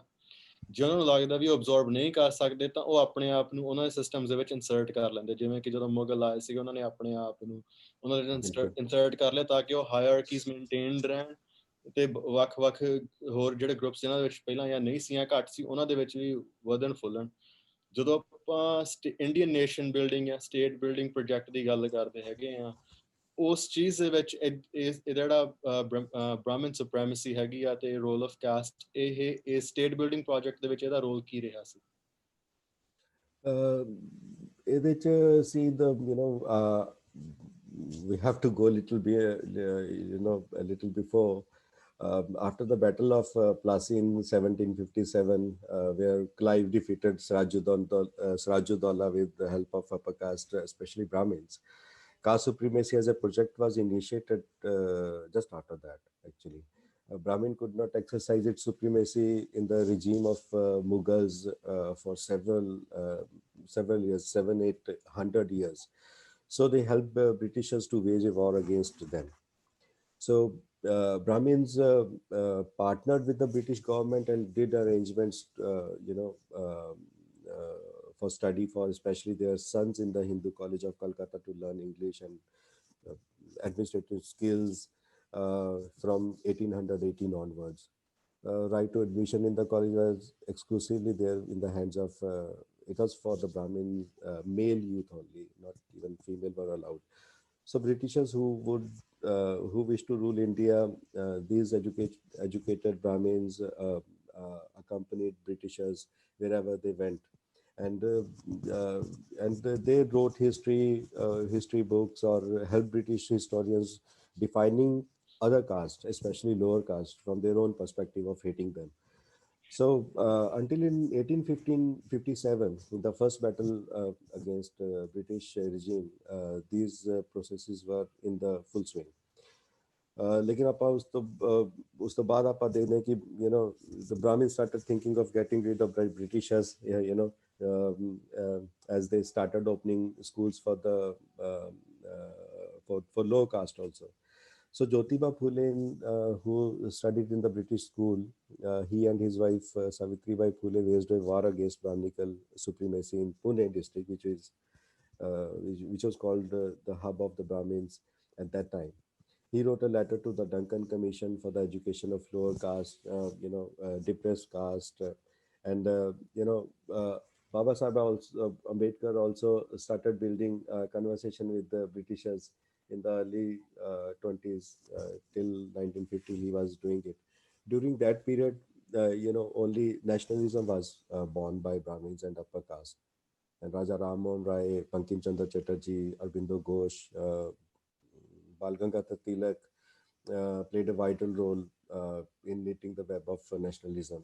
They built narrative of India as one, and with the narrative that nationalism is born out of a struggle against Britishers, as they had modern education and were sitting on resources. They could manage people from all caste to believe in their narrative, one nation, patriotism, or we are the Indian and all. So people and the dissent voices of social political activists or groups thought of focusing on fight against Britishers, actually, because of the prevailing narrative of nationalism at that time. Just after that, we know that what happened, and till date, how the narratives of nationalism is so powerful that anyone that go against this, the Hindu and Hindustan narrative could face severe punishments by the state through police or military forces, or through managing riots, Holocaust, or genocide. From Congress to BJP and left parties, they believe in caste. They won't say, but it is so much reflect in their actions. ਤੇ ਮਤਲਬ ਇਹ ਜਿਹੜਾ ਪੂਰਾ ਜਿਹੜਾ ਜਿੰਨਾ ਵੀ ਖੇਲ ਇਹਦਾ ਚੱਲਿਆ ਹੈਗਾ, ਉਹਨਾਂ ਨੇ ਦੇ ਬ੍ਰਿਟਿਸ਼ਰਸ ਨਾਲ ਉਹਨਾਂ ਨੇ ਸਾਂਝ ਭੈਣੀ ਪਾਈ ਹੈਗੀ ਹੈ। ਦੈਨ ਤੁਸੀਂ ਆਪਣੇ ਕੁਐਸਚਨ 'ਚ ਇਹ ਗੱਲ ਬੜੀ ਚੰਗੀ ਕੀਤੀ ਹੈਗੀ ਕਿ ਨਾ ਕਿ ਉਹ ਜਾਂ ਤਾਂ ਐਪਰੋਪਰੀਏਟ ਕਰਦੇ ਨੇ, ਜਾਂ ਫਿਰ ਉਹਨਾਂ ਨੂੰ ਆਪਣੇ 'ਚ ਐਬਜ਼ੋਰਬ ਕਰਦੇ ਹੈਗੇ ਨੇ, ਜਾਂ ਫਿਰ ਟਰਮੀਨੇਟ ਕਰਦੇ ਹੈਗੇ ਨੇ। ਸਿੱਖਾਂ ਨੇ ਆਪਣੀ ਇਹ ਬ੍ਰਾਹਮਣ ਦੀ ਛੱਟ ਪਵਾਈ ਨਹੀਂ ਹੈਗੀ ਹੈ, ਤਾਂ ਕਰਕੇ ਦੇ ਆਰ ਦਾ ਐਨਮੀ। ਤਾਂ ਪੰਜਾਬ ਸਭ ਤੋਂ ਵੱਧ ਰਡਾਰ 'ਤੇ ਰਿਹਾ ਹੈਗਾ। ਮੈਨੂੰ ਲੱਗਦਾ ਕਿ ਇਹ ਉਹਨਾਂ ਦਾ ਇਹ ਟੂਲ ਹੈਗਾ, ਇਹ ਨੈਸ਼ਨਲਿਜ਼ਮ, ਜਾਂ ਇਸ ਤਰ੍ਹਾਂ ਦੀਆਂ ਬਹੁਤ ਸਾਰੀਆਂ ਚੀਜ਼ਾਂ ਜਿਹੜੀਆਂ ਉਹਨਾਂ ਨੇ ਬਣਾਈਆਂ ਹੈਗੀਆਂ, ਜਿਸ ਦੇ ਕਰਕੇ ਹੀ ਮਤਲਬ ਆਪਾਂ ਦੇਖਦੇ ਹਾਂ ਕਿ ਅੱਜ ਜਿਹੜੀਆਂ ਉਹ ਗੱਲਾਂ ਕਰ ਰਹੇ ਆ, ਤਾਂ ਪਹਿਲਾਂ ਜਿਹੜੀ ਗੱਲਾਂ ਕਰਦੇ ਸੀ ਉਹਦੇ 'ਚ ਬੜੇ ਫਰਕ ਹੈਗੇ ਨੇ। ਪਹਿਲਾਂ ਉਹਨਾਂ ਨੂੰ ਕੋਈ ਪ੍ਰੋਬਲਮ ਨਹੀਂ ਹੈਗੀ ਹੈ। ਇੱਥੇ ਜਿਹੜਾ ਕਾਸਟ ਦਾ ਜਿਹੜਾ ਮੈਟਰ ਹੈਗਾ, ਉਹ ਸਿਰਫ ਇੱਥੇ ਠਹਿਰਦਾ ਨਹੀਂ ਹੈਗਾ। ਇਹ ਸਿਰਫ ਪ੍ਰੋਬਲਮ ਜਿਹੜੀ ਹੈਗੀ ਇਹਨਾਂ ਦੀ ਨਹੀਂ ਹੈਗੀ ਹੈ, ਇਹ ਪ੍ਰੋਬਲਮ ਮੁਸਲਮਾਨਾਂ ਦੇ ਵਿੱਚ ਵੀ ਹੈ। ਮੁਸਲਮਾਨਾਂ ਦੇ ਵਿੱਚ ਸੈਯਦ ਕੌਮ ਹੈ, ਅਸ਼ਰਾਫ ਜਿਹਨੂੰ ਕਹਿੰਦੇ ਆ, ਅਸ਼ਰਾਫੀਆ ਜਮਾਤ। ਉੱਥੇ ਵੀ ਲਗਭਗ 85% ਜਿਹੜੇ ਮੁਸਲਮਾਨ ਹੈਗੇ ਨੇ, ਉਹ ਪਸਮਾਨਦਾ ਜਿਨ੍ਹਾਂ ਨੂੰ ਕਿਹਾ ਜਾਂਦਾ ਹੈ, ਉਹ ਨੇ। ਉਹ ਵੀ ਉਸੇ ਤਰ੍ਹਾਂ ਦਾ ਹੀ ਸ਼ਿਕਾਰ ਹੈਗੇ ਨੇ, ਜਿਸ ਤਰ੍ਹਾਂ ਇੱਥੇ ਹਿੰਦੂ ਆਰਡਰ ਦੇ ਵਿੱਚ ਜਿਹੜੇ ਦਲਿਤ ਹੈਗੇ ਨੇ, ਜਾਂ ਬਾਕੀ ਜਿਹੜੀ ਜਾਤਾਂ ਹੈਗੀਆਂ ਨੇ ਜਿਨ੍ਹਾਂ ਨੂੰ ਲੋਅਰ ਕਾਸਟ ਕਿਹਾ ਜਾਂਦਾ ਹੈ, ਉਹ ਸੇਮ ਕਾਈਂਡ ਆਫ ਹੈ। ਇਸੇ ਤਰ੍ਹਾਂ ਕ੍ਰਿਸਚਨ ਜਿਹੜੇ ਹੈਗੇ ਨੇ, ਸੀਰੀਅਨ ਕ੍ਰਿਸਚਨ ਹੈਗੇ ਨੇ, ਕੇਰਲਾ 'ਚ ਹੈਗੇ ਨੇ ਜਾਂ ਕਰਨਾਟਕਾ 'ਚ ਹੈਗੇ ਨੇ ਜ਼ਿਆਦਾਤਰ। ਤਾਂ ਉੱਥੇ ਜਿਹੜੇ ਸੀਰੀਅਨ ਕ੍ਰਿਸਚਨ ਹੈਗੇ ਨੇ ਉਹ ਉਹਨਾਂ ਦਾ ਅਸ਼ਰਾਫੀਆ ਜਮਾਤ ਦਾ ਅਤੇ ਇੱਧਰੋਂ ਦੀ ਬ੍ਰਾਹਮਣਾਂ ਦਾ, ਇਹਨਾਂ ਦਾ ਚੰਗਾ ਅਲਾਇੰਸ ਬਣਿਆ। ਅਤੇ ਉਹਨਾਂ ਨੇ ਇੱਧਰੋਂ ਦੀ ਇਹੀ ਵਾਲੀ ਪ੍ਰੋਬਲਮ ਜਿਹੜੀ ਹੈਗੀ ਆ, ਇੱਥੇ ਵੀ ਇੱਕ ਅਲਾਇੰਸ ਚਾਹੀਦਾ ਸੀ ਉਹਨਾਂ ਨੂੰ ਪੰਜਾਬ 'ਚ, ਅਤੇ ਉਹਨਾਂ ਨੇ ਫਿਰ ਮੈਂ ਜਿਸ ਤਰ੍ਹਾਂ ਕਿਹਾ ਕਿ ਪੰਜਾਬ 'ਚ ਇਹ ਡਿਫੀਕਲਟ ਸੀਗਾ, ਜਿਸ ਕਰਕੇ ਉਹਨਾਂ ਨੇ ਫਿਰ ਆਪਣੇ ਸੋਚਿਆ ਕਿ ਜੱਟਾਂ ਨੂੰ ਇਹ ਕੀਤਾ ਜਾਵੇ। ਤਾਂ ਜੱਟਾਂ ਨੂੰ, ਲੇਕਿਨ ਉਹਨਾਂ ਨੇ ਇਹ ਸੁਪਰੀਮੇਸੀ ਕਬੂਲ ਨਹੀਂ ਕੀਤੀ ਸਿੱਖੀ ਦੇ ਪ੍ਰਭਾਵ ਕਰਕੇ। ਲੇਕਿਨ ਫਿਰ ਅਸੀਂ ਦੇਖਦੇ ਹਾਂ ਕਿ ਸੈਂਟਰ ਬਹੁਤ ਮਜ਼ਬੂਤ ਹੋਇਆ। ਜਿਸ ਤਰ੍ਹਾਂ ਐਮਰਜੈਂਸੀ ਜਦੋਂ ਲੱਗੀ ਸੀਗੀ 75 ਦੇ ਵਿੱਚ, ਉਸ ਤੋਂ ਪਹਿਲਾਂ ਦਾ ਜਿਹੜਾ ਆਪਾਂ ਸਿਨਾਰੀਓ ਦੇਖੀਏ, ਤੁਸੀਂ ਸਾਡੇ ਜਿਹੜੇ ਸਾਰੇ ਲੋਕ ਜਿਹੜੇ ਸੁਣ ਰਹੇ ਹੈਗੇ ਨੇ ਉਹ ਅਵੇਅਰ ਹੋਣਗੇ ਕਿ ਸੂਬਾ ਲਹਿਰ ਜਿਹੜੀ ਹੈਗੀ ਹੈ ਜਾਂ ਅਕਾਲੀਆਂ ਦਾ ਉਸ ਵਕਤ ਦੇ ਵਿੱਚ ਜਿਹੜਾ ਰੋਲ ਰਿਹਾ ਹੈਗਾ, ਉਹ ਜਿਹੜਾ ਰੋਲ ਹੈਗਾ ਉਹ ਬੜਾ ਸ਼ਾਨਮੱਤੀ ਸੀਗਾ, ਬਹੁਤ ਸ਼ਾਨਦਾਰ ਸੀਗਾ। ਲੇਕਿਨ ਜਿਸ ਤਰ੍ਹਾਂ ਸੈਂਟਰ ਨੇ ਜਿਹੜੀਆਂ ਪਾਵਰ ਫਰੀਜ਼ ਕਰਕੇ ਸਟੇਟਸ ਦੀਆਂ ਆਪਣੇ ਕੋਲ ਰੱਖ ਲਈਆਂ, ਅਤੇ ਉਸ ਤੋਂ ਬਾਅਦ ਜਿਹੜਾ ਹੈਗਾ ਸਟੇਟ ਕੋਲ ਪਾਵਰਸ ਘੱਟ ਰਹਿ ਗਈਆਂ। ਤਾਂ ਸਾਡੇ ਜਿਹੜੇ ਮੁੱਖ ਮੰਤਰੀ ਵੀ ਹੋਏ ਹੈਗੇ ਨੇ ਜਾਂ ਜੋ ਵੀ ਹੋਏ ਹੈਗੇ ਨੇ, ਉਹਨਾਂ ਕੋਲ ਇੰਨੀਆਂ ਪਾਵਰਸ ਨਹੀਂ ਰਹੀਆਂ ਕਿ ਪਾਵਰਸ ਨਹੀਂ ਹੈਗੀਆਂ, ਤਾਂ ਫਿਰ ਉਹ ਡਾਇਲੋਗ ਦੇ ਜਿਹੜੀ ਗੁੰਜਾਇਸ਼ ਹੈਗੀ ਉਹ ਵੀ ਜਾਂਦੀ ਲੱਗੀ, ਜਿਸ ਦੇ ਕਰਕੇ ਫਿਰ ਉਹਨਾਂ ਨੂੰ ਹਰ ਵਾਰ ਸੈਂਟਰ ਵੱਲ ਹੀ ਮੂੰਹ ਦੇਖਣਾ ਪੈਂਦਾ ਸੀਗਾ। ਅਤੇ ਸਾਡੇ ਟੈਕਸਿਸ ਜਾ ਰਹੇ ਸੀਗੇ ਸੈਂਟਰ ਕੋਲ, ਸੈਂਟਰ ਵਾਪਸ ਕੁਝ ਦੇ ਨਹੀਂ ਸੀ ਰਿਹਾ, ਅਤੇ ਅੱਜ ਵੀ ਇਹ ਕਾਇਮ ਹੈਗੀ ਹੈ। ਅਤੇ ਮੈਂ ਉਹ ਉੱਥੋਂ ਦੀ ਜਿਹੜਾ ਇਹਨਾਂ ਦਾ ਕਾਰਵਾਂ ਚੱਲਿਆ ਹੈਗਾ ਬ੍ਰਿਟਿਸ਼ਰਸ ਦੇ ਨਾਲ, ਉਹਦੇ ਕਰਕੇ ਜਿਹੜੀ ਇਹਨਾਂ ਕੋਲ ਐਡਮਿਨਿਸਟ੍ਰੇਟਿਵ ਸਕਿੱਲ ਜਿਹੜੀਆਂ ਉਸ ਟਾਈਮ ਆ ਗਈਆਂ ਸੀ, ਜਿਹੜੀ ਸਾਡੇ ਕੋਲ ਲੋਕਾਂ ਕੋਲ ਨਹੀਂ ਸੀ। ਨਾ ਹੀ ਸਾਡੇ ਕੋਲ ਇਸ ਤਰ੍ਹਾਂ ਦਾ ਕਿਉਂਕਿ ਇੱਥੇ ਪੰਜਾਬ ਦੇ ਵਿੱਚ ਗੁਰੂ ਗ੍ਰੰਥ ਸਾਹਿਬ ਅਤੇ ਉਹਦੀ ਇੱਕ ਸਾਡੇ ਜਿਹੜੀ ਗੁਰੂਆਂ ਦੀ ਚੱਲਦੀ ਆਈ ਹੈ। ਪੰਜਾਬ ਵੈਸੇ ਵੀ ਫੋਰਫਰੰਟ 'ਤੇ ਰਿਹਾ ਹੈਗਾ, ਜ਼ਿਆਦਾ ਬੈਟਲਸ ਕੀਤੀਆਂ ਹੈਗੀਆਂ ਨੇ। ਇਹਨਾਂ ਕਰਕੇ ਸਾਡੇ ਇੱਥੇ ਦਾ ਵਰਤਾਰਾ ਹੋਰ ਸੀਗਾ, ਉੱਧਰ ਦਾ ਵਰਤਾਰਾ ਹੋਰ ਸੀਗਾ, ਜਿਹੜਾ ਇੱਕ ਯੂਰਪੀਅਨ ਮਾਡਲ ਜਾਂ ਫਿਰ ਜਿਹੜਾ ਰਸ਼ੀਆ ਤੋਂ ਮਾਡਲ। ਕਈ ਸਾਰੇ ਸਟਰਗਲਸ ਇੱਥੇ ਜਿਹੜੇ ਸਾਨੂੰ ਦਿਖਾਈ ਦਿੰਦੇ ਹੈਗੇ ਨੇ ਲੈਫਟ ਦੇ, ਜਾਂ ਫਿਰ ਜਿਹੜਾ ਬ੍ਰਾਹਮਣੀਕਲ ਸਿਸਟਮ ਜਿਹੜਾ ਚੱਲਿਆ ਹੈਗਾ ਉਹਨਾਂ 'ਚ, ਜਿਸ ਦੇ ਕਰਕੇ ਪੰਜਾਬ ਦੇ ਵਿੱਚ ਜਿਹੜਾ ਡਾਇਲੋਗ ਦੀ ਸਪੇਸ ਘੱਟਦੀ ਗਈ। ਡਾਇਲੋਗ ਉੱਥੇ ਹੀ ਹੁੰਦਾ ਜਿੱਥੇ ਧਿਰਾਂ ਜਿਹੜੀਆਂ ਹੈਗੀਆਂ ਉਹ ਖੁੱਲ੍ਹ ਕੇ ਵਿਚਰ ਸਕਣ। ਇੱਥੇ ਉਹ ਮਾਹੌਲ ਬਣਿਆ ਨਹੀਂ ਹੈਗਾ, ਇਸ ਕਰਕੇ ਜਿਹਦੇ ਕਰਕੇ ਅੱਜ ਤੱਕ ਸਾਨੂੰ ਜਿਹੜੇ ਨੁਕਸਾਨ ਝੱਲਣੇ ਪਏ ਹੈਗੇ ਨੇ। ਅਸੀਂ ਇਹ ਸੋਚਦੇ ਹਾਂ ਕਿ ਅਸੀਂ ਚੀਫ ਮਿਨਿਸਟਰ ਦੇ ਖਿਲਾਫ ਜਿਹੜਾ ਹੈਗਾ ਮੋਰਚਾ ਕੱਢ ਲਾਂਗੇ ਅਤੇ ਉਹ ਚੀਫ ਮਿਨਿਸਟਰ ਸਾਡੀ ਮੰਗਾਂ ਮੰਨ ਲਊਗਾ, ਜਦੋਂ ਕਿ ਹਕੀਕਤ ਇਹ ਹੈਗਾ ਕਿ ਜਿਹੜੇ ਬਜਟਸ ਹੈਗੇ ਨੇ, ਜਿਹੜੇ ਐਲੋਕੇਟ ਹੁੰਦੇ ਨੇ, ਉਹ ਸੈਂਟਰ ਦੀ ਸ਼ਹਿ 'ਤੇ ਹੁੰਦੇ ਨੇ। ਸੈਂਟਰ ਬ੍ਰਾਹਮਣੀਕਲ ਹੈ। ਸੈਂਟਰ ਜਦ ਤੱਕ ਸਟੇਟ ਨੂੰ ਆਰਡਰ ਨਹੀਂ ਕਰਦਾ ਹੈਗਾ ਕਿ ਤੁਸੀਂ, ਮਤਲਬ ਉਹ ਇੱਕ ਤਰ੍ਹਾਂ ਨਾਲ ਡੀਲ ਹੈ। ਮਤਲਬ ਇਹ ਅੰਡਰਸਟੂਡ ਹੈ ਕਿ ਜੇਕਰ ਤੁਸੀਂ ਬ੍ਰਾਹਮਣੀਕਲ ਏਜੰਡੇ ਨੂੰ ਜੇਕਰ ਕੈਰੀ ਫਾਰਵਰਡ ਕਰੋਗੇ ਤਾਂ ਤੁਹਾਨੂੰ ਅਸੀਂ ਸਪੇਸ ਦੇਵਾਂਗੇ, ਨਹੀਂ ਤਾਂ ਤੁਹਾਨੂੰ ਫਿਰ ਜਿਹੜਾ ਹੈਗਾ ਉਹ ਸਪੇਸ ਨਹੀਂ ਦੇਵਾਂਗੇ। ਤਾਂ ਉੱਥੇ ਜ਼ਾਹਿਰ ਜੀ ਗੱਲ ਹੈ, ਫਿਰ ਉੱਥੇ ਮੂਵਮੈਂਟਸ ਤਾਂ ਚੱਲਣੀ ਹੈ, ਕਿਉਂਕਿ ਜ਼ਿੰਦਗੀ 'ਚ ਜਿਹੜੇ ਗੈਪਸ ਆਉਂਦੇ ਨੇ ਲੋਕੀ ਉਹਨਾਂ ਨੂੰ ਭਰਦੇ ਹੈਗੇ ਨੇ। ਅਤੇ ਇੱਕ ਇਸ ਤਰ੍ਹਾਂ ਦੇ ਲੋਕਤੰਤਰਿਕ ਸਟਰਕਚਰ ਦੇ ਵਿੱਚ ਜਿਹੜਾ ਹੈਗਾ ਸਾਡੇ ਕੋਲ, ਉਹਦੇ 'ਚ ਫਿਰ ਮੂਵਮੈਂਟਸ ਵਿੱਢੀਆਂ ਜਾਂਦੀਆਂ ਹੈਗੀਆਂ ਨੇ, ਅਤੇ ਉਹ ਮੂਵਮੈਂਟ ਜਿਹੜੀਆਂ ਹੈਗੀਆਂ ਫਿਰ ਉਹਨਾਂ ਨੂੰ ਕ੍ਰਸ਼ ਕਰਨ ਦੀ ਕੋਸ਼ਿਸ਼ ਕੀਤੀ ਜਾਂਦੀ ਹੈਗੀ ਹੈ, ਜਿਸ ਦੇ 'ਚ ਅਸੀਂ ਦੇਖਦੇ ਹਾਂ ਕਿ ਪੰਜਾਬ ਦੇ ਵਿੱਚ 1978 ਦੀ ਵਿਸਾਖੀ ਤੋਂ ਬਾਅਦ ਖਾਸ ਤੌਰ 'ਤੇ ਜਦੋਂ ਕਿ 66 ਦੇ ਵਿੱਚ ਹਿਮਾਚਲ ਅਤੇ ਹਰਿਆਣਾ ਨਿਕਲ ਗਏ ਸੀਗੇ, ਅਤੇ ਸੂਬਾ ਲਹਿਰ ਜਿਹੜੀ ਹੈਗੀ ਆ ਉਹ ਪੰਜਾਬੀ ਭਾਸ਼ਾ ਨੂੰ ਲੈ ਕੇ ਆਪਣੇ ਮੋਰਚੇ ਲਗਾ ਰਹੀ ਸੀ। ਜਦੋਂ ਉਸ ਟਾਈਮ ਹੋਰ ਪਾਸੇ ਵੀ ਇਸ ਤਰ੍ਹਾਂ ਦੀਆਂ ਚੀਜ਼ਾਂ ਚੱਲ ਰਹੀਆਂ ਸੀਗੀਆਂ, ਲੇਕਿਨ ਪੰਜਾਬ ਦੇ ਉੱਤੇ ਫੋਕਸ ਉਹਨਾਂ ਦਾ ਜ਼ਿਆਦਾ ਸੀਗਾ, ਜਿਸ ਦੇ ਕਰਕੇ ਫਿਰ ਆਪਾਂ ਦੇਖਦੇ ਹਾਂ ਕਿ ਬਹੁਤ ਸਾਰਾ ਸਾਨੂੰ ਜਿਹੜਾ ਹੈਗਾ ਸੰਤਾਪ ਝੱਲਣਾ ਪਿਆ ਹੈਗਾ, ਅਤੇ ਉਹ ਅੱਜ ਤੱਕ ਚੱਲ ਰਿਹਾ ਆਪਾਂ ਜੀ। ਸੋ ਜਦੋਂ ਅਸੀਂ ਪੰਜਾਬ ਦੀ ਗੱਲ ਕਰਦੇ ਹਾਂ, ਬਾਕੀ ਸਬ ਕੰਟੀਨੈਂਟ ਨਾਲੋਂ ਜਾਤ ਪਾਤ ਦੀ ਜਦੋਂ ਗੱਲ ਆਉਂਦੀ ਹੈ, ਕਈ ਚੀਜ਼ਾਂ ਬਹੁਤ ਖਾਸ ਤਰ੍ਹਾਂ 'ਤੇ ਵੱਖਰੀਆਂ ਨੇ, ਕਈ ਚੀਜ਼ਾਂ ਬਾਕੀ ਸਬ ਕੰਟੀਨੈਂਟ ਦੇ ਨਾਲ ਮੇਲ ਖਾਂਦੀਆਂ। ਸੋ ਜਦੋਂ ਪੰਜਾਬ ਦੀ ਅਸੀਂ ਗੱਲ ਕਰਦੇ ਹਾਂ ਜਾਤ ਪਾਤ ਦੀ, ਉਹਦੀ ਕੀ ਖਾਸੀਅਤ ਆ, ਉਹਦੀ ਕੀ ਯੂਨੀਕਨੈਸ ਆ, ਸਿੱਖਾਂ ਦਾ ਕੀ ਰਿਲੇਸ਼ਨਸ਼ਿਪ ਆ? I think because of Sikh and Sikhi, things are different in Punjab. However, no one can deny casteism is not there. It is there. When caste is being practiced, then Sikhi came into way and create obstruct. but still caste creates its own, own way of way to get spread. Land reforms did not happen, so definitely landholders become more powerful, and landless became vulnerable because of their dependency on the landholders. So further is the role of center, as I have mentioned, which is very powerful and needs to be interrogated. ਇਸ ਤੋਂ ਬਿਨਾਂ ਸਾਨੂੰ ਨਹੀਂ ਸਮਝ ਆਣੀ ਹੈਗੀ ਹੈ. It has bowed down the regional political parties and made them vulnerable. So in a way, even if you don't practice caste, but due to because of center, the status quo is still existing, and because of that, handicaps goes unaddressed. The situation for Dalit, doesn't bring prosperity, even for backward caste. ਇਹਦੇ 'ਚ ਮੈਨੂੰ ਲੱਗਦਾ ਕਿ ਕੰਜ਼ਿਊਮਰਿਜ਼ਮ ਜਿਹੜਾ ਹੈਗਾ, ਜਿਹੜਾ ਵਰਤਾਰੇ ਹੋਰ ਵੀ ਹੈਗੇ ਨੇ ਨਾ, ਕੰਜ਼ਿਊਮਰਿਜ਼ਮ ਹੈਗਾ, high level of aspirations to have a luxury life has diverted people from the message of gurus and Guru Granth Sahib.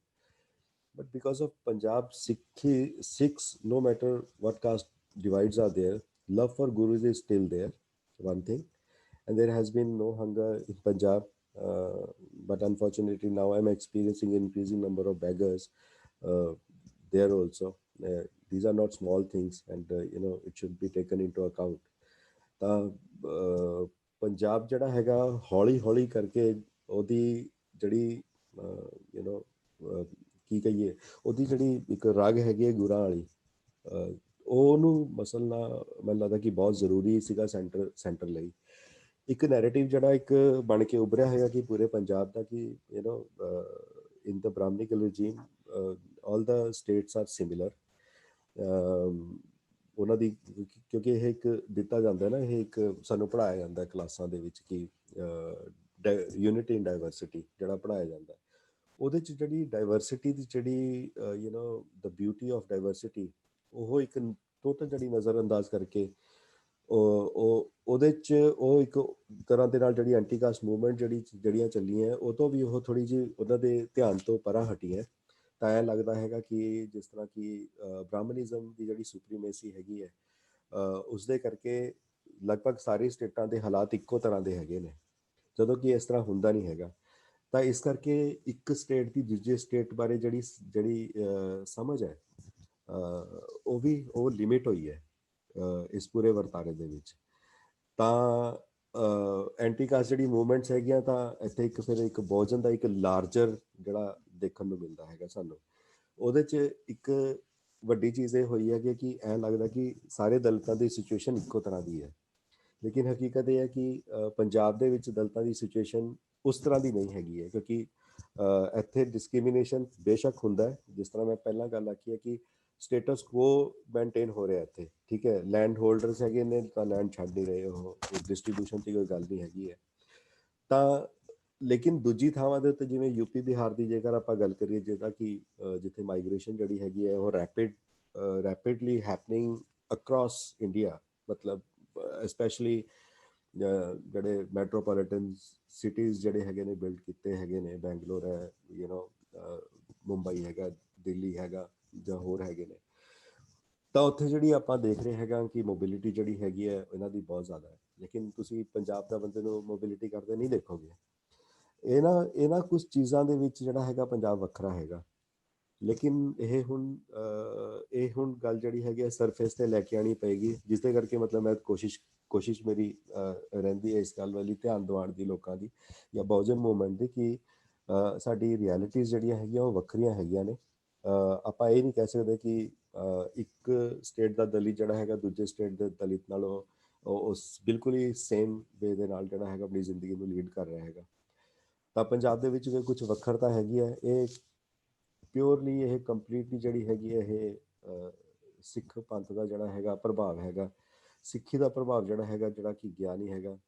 Fortunately ਗੁਰਾਂ ਨਾਲ ਜਿਹੜੇ ਹਲੇ ਵੀ ਲੋਕ ਜੁੜੇ ਹੋਏ ਨੇ, ਉਹਨਾਂ ਨੇ ਕਦੇ ਵੀ ਇਸ ਤੋਂ ਮੂੰਹ ਨਹੀਂ ਮੋੜਿਆ ਹੈਗਾ, ਤਾਂ ਉਸ ਕਰਕੇ ਜਿਹੜਾ ਹੈਗਾ ਬਚਿਆ ਹੋਇਆ। ਇੱਕ ਮੈਂ ਆਖਰ 'ਚ ਮਤਲਬ ਉਹਦੇ 'ਚ ਮੈਂ ਇਸੀ ਸਿਲਸਿਲੇ 'ਚ ਇੱਕ ਆਖਰੀ ਗੱਲ ਮੈਂ ਇਹ ਕਰਾਂਗਾ ਕਿ ਸਾਨੂੰ 47 ਤੋਂ ਬਾਅਦ ਜਦੋਂ ਮਤਲਬ ਟ੍ਰਾਂਸਫਰ ਆਫ ਪਾਵਰ ਹੋਇਆ, ਜਸਟ ਆਫਟਰ ਦੈਟ ਸਾਡੇ ਪੈਰ ਵੀ ਨਹੀਂ ਨਾ ਲੱਗੇ। ਸਾਡੇ ਪੈਰ ਵੀ ਨਹੀਂ ਲੱਗੇ, ਇਮੀਡੀਏਟਲੀ ਸੂਬਾ ਲਹਿਰ ਸ਼ੁਰੂ ਹੋ ਜਾਂਦੀ ਹੈ, 66 'ਚ ਵੰਡਿਆ ਜਾਂਦਾ ਹੈ, ਪਾਣੀ ਦੇ ਮਸਲੇ ਖੜੇ ਹੋ ਜਾਂਦੇ ਨੇ। 78 'ਚ ਆਉਂਦੇ ਤੁਹਾਨੂੰ ਪਤਾ ਹੀ ਹੈ ਜਿਹੜੀ ਕਿ ਫਿਰ ਇੱਥੇ ਫਿਰ ਬਹੁਤ ਸਾਰੇ ਡੇਰੇ ਖੜੇ ਕੀਤੇ ਇਹਨਾਂ ਨੇ, ਡੇਰਿਆਂ ਨੂੰ ਪੋਲੀਟੀਸਾਈਜ਼ ਕੀਤਾ ਹੈਗਾ ਤੇ ਮੋਬਿਲਾਈਜ਼ ਹੋਏ ਨੇ ਲੋਕੀ ਮੋਬਿਲਾਈਜ਼ ਬਹੁਤ ਸਾਰੇ ਹੋਏ ਨੇ, ਸਭ ਜਾਣਦੇ ਨੇ। ਫਿਰ 84 ਦਾ ਦੁਖਾਂਤ ਵਾਪਰਦਾ ਹੈਗਾ ਤੇ ਦਿੱਲੀ ਦਾ ਜਿਹੜਾ ਹੈਗਾ ਵਤੀਰਾ ਸਭ ਨੂੰ ਸਾਹਮਣੇ ਹੈਗਾ, ਕਿਸ ਤਰ੍ਹਾਂ ਫਿਰ ਇਹ ਪੂਰੀ ਲਹਿਰ ਨੂੰ ਡਿਮੋਨਾਈਜ਼ ਕੀਤਾ ਹੈਗਾ ਕਾਂਗਰਸ ਨੇ। ਇਹ ਸਾਰੀ ਜਿਹੜੀ ਚੀਜ਼ਾਂ ਜਿਹੜੀਆਂ ਬੇਅੰਤ ਸਿੰਘ ਦੇ ਉਹਦੇ ਤੱਕ ਚੱਲਦੀਆਂ ਹੈਗੀਆਂ ਨੇ 95 ਤੱਕ, ਤੇ ਫਿਰ ਉਸ ਤੋਂ ਉਦੋਂ ਤੱਕ ਜਿੰਨਾ ਸਾਨੂੰ ਕੁਝ ਹੋ ਚੁੱਕਿਆ ਸੀਗਾ, ਮੇਰੀ ਜੋ ਸਮਝ ਕਹਿੰਦੀ ਹੈਗੀ ਹੈ, ਇਸ ਦੇ ਵਿੱਚ ਡਾਇਲੋਗ ਦੀ ਜਿਹੜੀ ਗੁੰਜਾਇਸ਼ ਹੈਗੀ ਹੈ ਉਹ ਕਦੇ ਬਣੀ ਨਹੀਂ ਹੈਗੀ ਹੈ। ਡਾਇਲੋਗ ਦੀ ਗੁੰਜਾਇਸ਼ ਤਾਂ ਬਣਦੀ ਹੈ ਜਿੱਥੇ ਮਤਲਬ ਮੰਨ ਲਓ ਅਸੀਂ ਦੋ ਆ, ਮੈਂ ਤੁਹਾਡਾ ਹੱਕ ਰੱਖ ਲਿਆ, ਤਾਂ ਆਪਾਂ ਜਿਹੜਾ ਹੈਗਾ ਓਵਰ ਦਾ ਪੀਰੀਅਡ ਸਾਡੇ ਜਿਹੜੇ ਅੱਗੇ ਬੱਚੇ ਆਉਂਦੇ ਨੇ, ਜਨਰੇਸ਼ਨਸ ਆਉਂਦੀਆਂ, ਉਹ ਆਪਸ 'ਚ ਬੈਠ ਕੇ ਡਿਸਕਸ ਕਰਦੇ ਆ ਕਿ ਬਈ ਤੇਰੇ ਕੋਲ ਮੇਰੇ ਹੱਕ ਪਏ ਨੇ, ਮਤਲਬ ਤੂੰ ਸਾਨੂੰ ਮੋੜ, ਕਿਉਂਕਿ ਤੂੰ ਖੋਏ ਸੀਗੇ ਕਿਸੇ ਟਾਈਮ ਦੇ ਵਿੱਚ। ਲੇਕਿਨ ਹਕੀਕਤ ਇਹ ਕਿ ਹੁਣ ਸੈਂਟਰ ਡਿਸਾਈਡ ਕਰ ਰਿਹਾ, ਸਟੇਟ ਜਿਹੜੀ ਹੈਗੀ ਹੈ, ਰਾਜ ਜਿਹੜਾ ਹੈਗਾ ਪੰਜਾਬ ਦਾ, ਉਹ ਡਿਸਾਈਡ ਨਹੀਂ ਕਰ ਸਕਦਾ। ਉਹ ਜੇਕਰ ਕਰੇਗਾ ਤਾਂ ਸੈਂਟਰ ਸਕਵੀਜ਼ ਕਰ ਦੇਗਾ ਉਹਨੂੰ, ਸੈਂਟਰ ਉਹਨੂੰ ਕੁਛ ਨਾ ਕੁਛ ਤਾਂ ਕਰੇਗਾ ਉਹਦੇ ਨਾਲ, ਲੇਕਿਨ ਉਹ ਚੀਜ਼ਾਂ ਨੂੰ ਹੱਲ ਦੀ ਦਿਸ਼ਾ ਵੱਲ ਨਹੀਂ ਜਾਣ ਦੇਵੇਗਾ। ਇਹ ਇੱਕ ਪ੍ਰੋਬਲਮ ਹੈਗੀ ਹੈ। ਵੀਰ ਜੀ, ਆਪਾਂ ਸੇਮ ਗੱਲ ਨੂੰ ਕੰਟੀਨਿਊ ਕਰਦੇ। Can you describe the Kisan-Mazdoor relationship in Punjab, specifically covering the tensions and challenges within that dynamic? ਆਪਾਂ ਮਤਲਬ ਦੇਖੋ, ਕਿਸਾਨਾਂ ਤੇ ਮਜ਼ਦੂਰਾਂ ਦੋਨਾਂ ਦੇ ਵਿੱਚ ਹੀ ਭਾਜਪਾ ਨੂੰ ਲੈ ਕੇ ਇੱਕ ਐਂਗਰ ਹੈਗਾ, ਠੀਕ ਹੈ, ਉਹ ਸਾਨੂੰ ਦਿਖ ਰਿਹਾ ਹੈਗਾ, ਕਿਉਂਕਿ ਪਹਿਲਾਂ ਕਾਂਗਰਸ ਰਹੀ ਹੈ, ਫਿਰ ਬਾਅਦ ਦੇ ਵਿੱਚ ਹੁਣ ਬੀਜੇਪੀ 6 ਸਾਲ ਤੋਂ ਰੂਲ ਕਰ ਰਹੀ ਹੈਗੀ ਹੈ। ਇਹ ਇੱਕ ਐਂਗਰ ਹੈਗਾ ਜਿਹੜਾ ਦੋਨਾਂ 'ਚ ਹੈਗਾ, ਤੇ ਇਹ ਦੋਨਾਂ ਦਾ ਜਿਹੜਾ ਐਂਗਰ ਹੈਗਾ ਇਹ ਸਾਹਮਣੇ ਹੁਣ ਆ ਰਿਹਾ ਹੈਗਾ। ਇਹਨਾਂ ਨੇ ਇਕਜੁੱਟ ਕੀਤਾ ਹੈਗਾ। ਇਹ ਵੀ ਇੱਕ ਗੱਲ ਨੋਟ ਕਰਨ ਵਾਲੀ ਹੈਗੀ ਹੈ ਇਹਦੇ 'ਚ, ਇਸ ਪੂਰੇ ਮੂਵਮੈਂਟ ਦੇ ਵਿੱਚ। ਤੇ ਇਹਦਾ ਲੇਕਿਨ ਮਤਲਬ ਇਹ ਨਹੀਂ ਹੈਗਾ ਕਿ ਕਾਸਟ ਦਾ ਜਿਹੜਾ ਹੈਗਾ ਇਸ਼ੂ ਉਹ ਨਹੀਂ ਹੈਗਾ। ਉਹ ਜਦੋਂ ਇੱਥੋਂ ਦੀ ਵਾਪਸ ਜਾਣਗੇ ਉਹ, ਠੀਕ ਹੈ, ਤਾਂ ਉਹ ਕਿਸ ਤਰ੍ਹਾਂ ਦੀ ਜ਼ਿੰਦਗੀ 'ਚ ਜਾਣਗੇ, ਉਹ ਕਿਸ ਤਰ੍ਹਾਂ ਦਾ ਉਹਨਾਂ ਦਾ ਅੱਗੇ ਜਾ ਕੇ ਉਹਨਾਂ ਦੇ ਆਪਸ ਦੇ ਵਿੱਚ ਰਿਲੇਸ਼ਨਸ ਕਿਸ ਤਰ੍ਹਾਂ ਦੇ ਰਹਿਣਗੇ, ਇਹ ਚੀਜ਼ਾਂ ਡਿਸਾਈਡ ਕਰਨਗੀਆਂ ਫਰਦਰ ਉਸਨੂੰ, and it will be resolved only if there is a dialogue and Mazdoor see themselves also having a safe and dignified life. ਤਾਂ ਉਦੋਂ ਤੱਕ ਤਾਂ ਇਹ ਮੈਨੂੰ ਲੱਗਦਾ ਕਿ ਇਹ ਦੇਖਣਾ ਪਏਗਾ ਸਾਨੂੰ।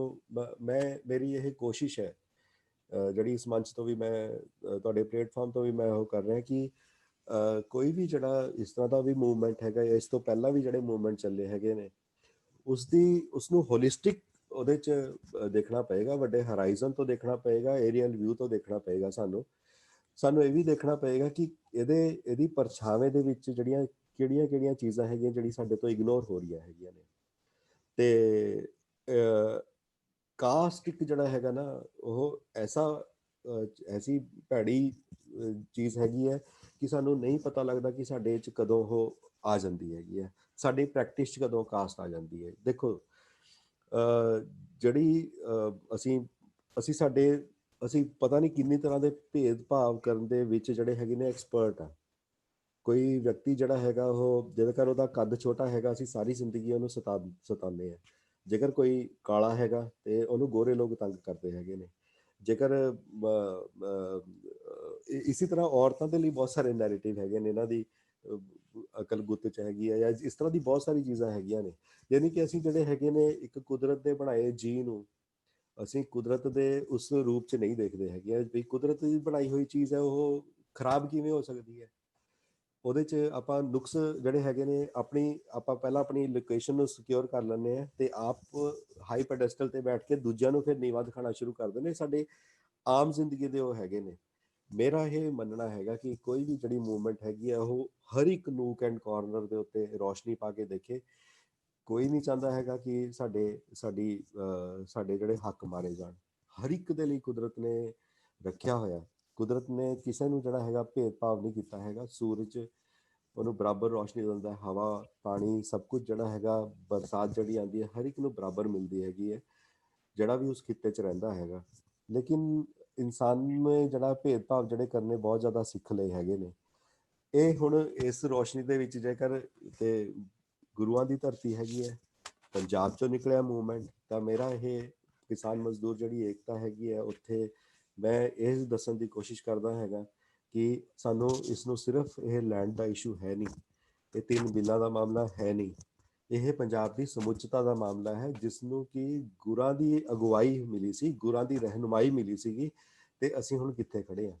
ਇਸ ਦੇ ਵਿੱਚ ਹੀ ਸਾਨੂੰ ਸਾਡਾ ਜਿਹੜੀ ਜੀਵਨ ਜਾਂਚ ਹੈ, ਸਾਨੂੰ ਉਹ ਵੀ ਦੇਖਣੀ ਪਏਗੀ। ਸਾਨੂੰ ਜਿਹੜਾ ਕਿ ਅਸੀਂ ਬਹੁਤ ਸਾਰਾ ਬਾਜ਼ਾਰਵਾਦ ਜਿਹੜਾ ਹੈਗਾ ਸਾਡੇ ਸਾਹਮਣੇ ਸਾਡੇ ਖੜਾ ਹੈਗਾ। ਤੇ ਮੈਂ ਕਿਉਂਕਿ ਮੈਂ ਵਰਕਸ਼ਾਪਸ ਵੀ ਲੈਂਦਾ ਹੈਗਾ ਯੂਥ ਦੇ ਨਾਲ, ਤੇ ਮੈਂ ਦੇਖਦਾ ਹੈਗਾ ਕਿ ਉਹਨਾਂ ਨੂੰ ਜਦੋਂ ਮੈਂ ਪੁੱਛਦਾ ਹੈਗਾ ਕਿ ਤੁਸੀਂ ਜ਼ਿੰਦਗੀ 'ਚ ਕੀ ਬਣਨਾ ਚਾਹੁੰਦੇ ਹੋ, ਤਾਂ ਈਵਨ ਕਿ ਮਤਲਬ ਰਿਗਾਰਡਲੈਸ ਆਫ ਐਨੀ ਰਿਲੀਜਨ, ਸਿੱਖ, ਹਿੰਦੂ ਹੋਵੇ, ਮੁਸਲਿਮ ਹੋਵੇ, ਕੋਈ ਵੀ ਹੋਵੇ, ਤਾਂ ਜਿਹੜੇ ਥੋੜ੍ਹੇ ਜਿਹੇ ਪ੍ਰਿਵਿਲੇਜਡ ਹੈਗੇ ਨੇ ਉਹਨਾਂ ਨੂੰ ਹੁੰਦਾ ਕਿ ਮੇਰਾ ਘਰ ਹੋਵੇ, ਮੇਰੀ ਗੱਡੀ ਹੋਵੇ, ਮੈਂ ਦੇਸ਼ ਵਿਦੇਸ਼ ਘੁੰਮਣੇ ਚਾਹੁੰਦਾ ਹੈਗਾ।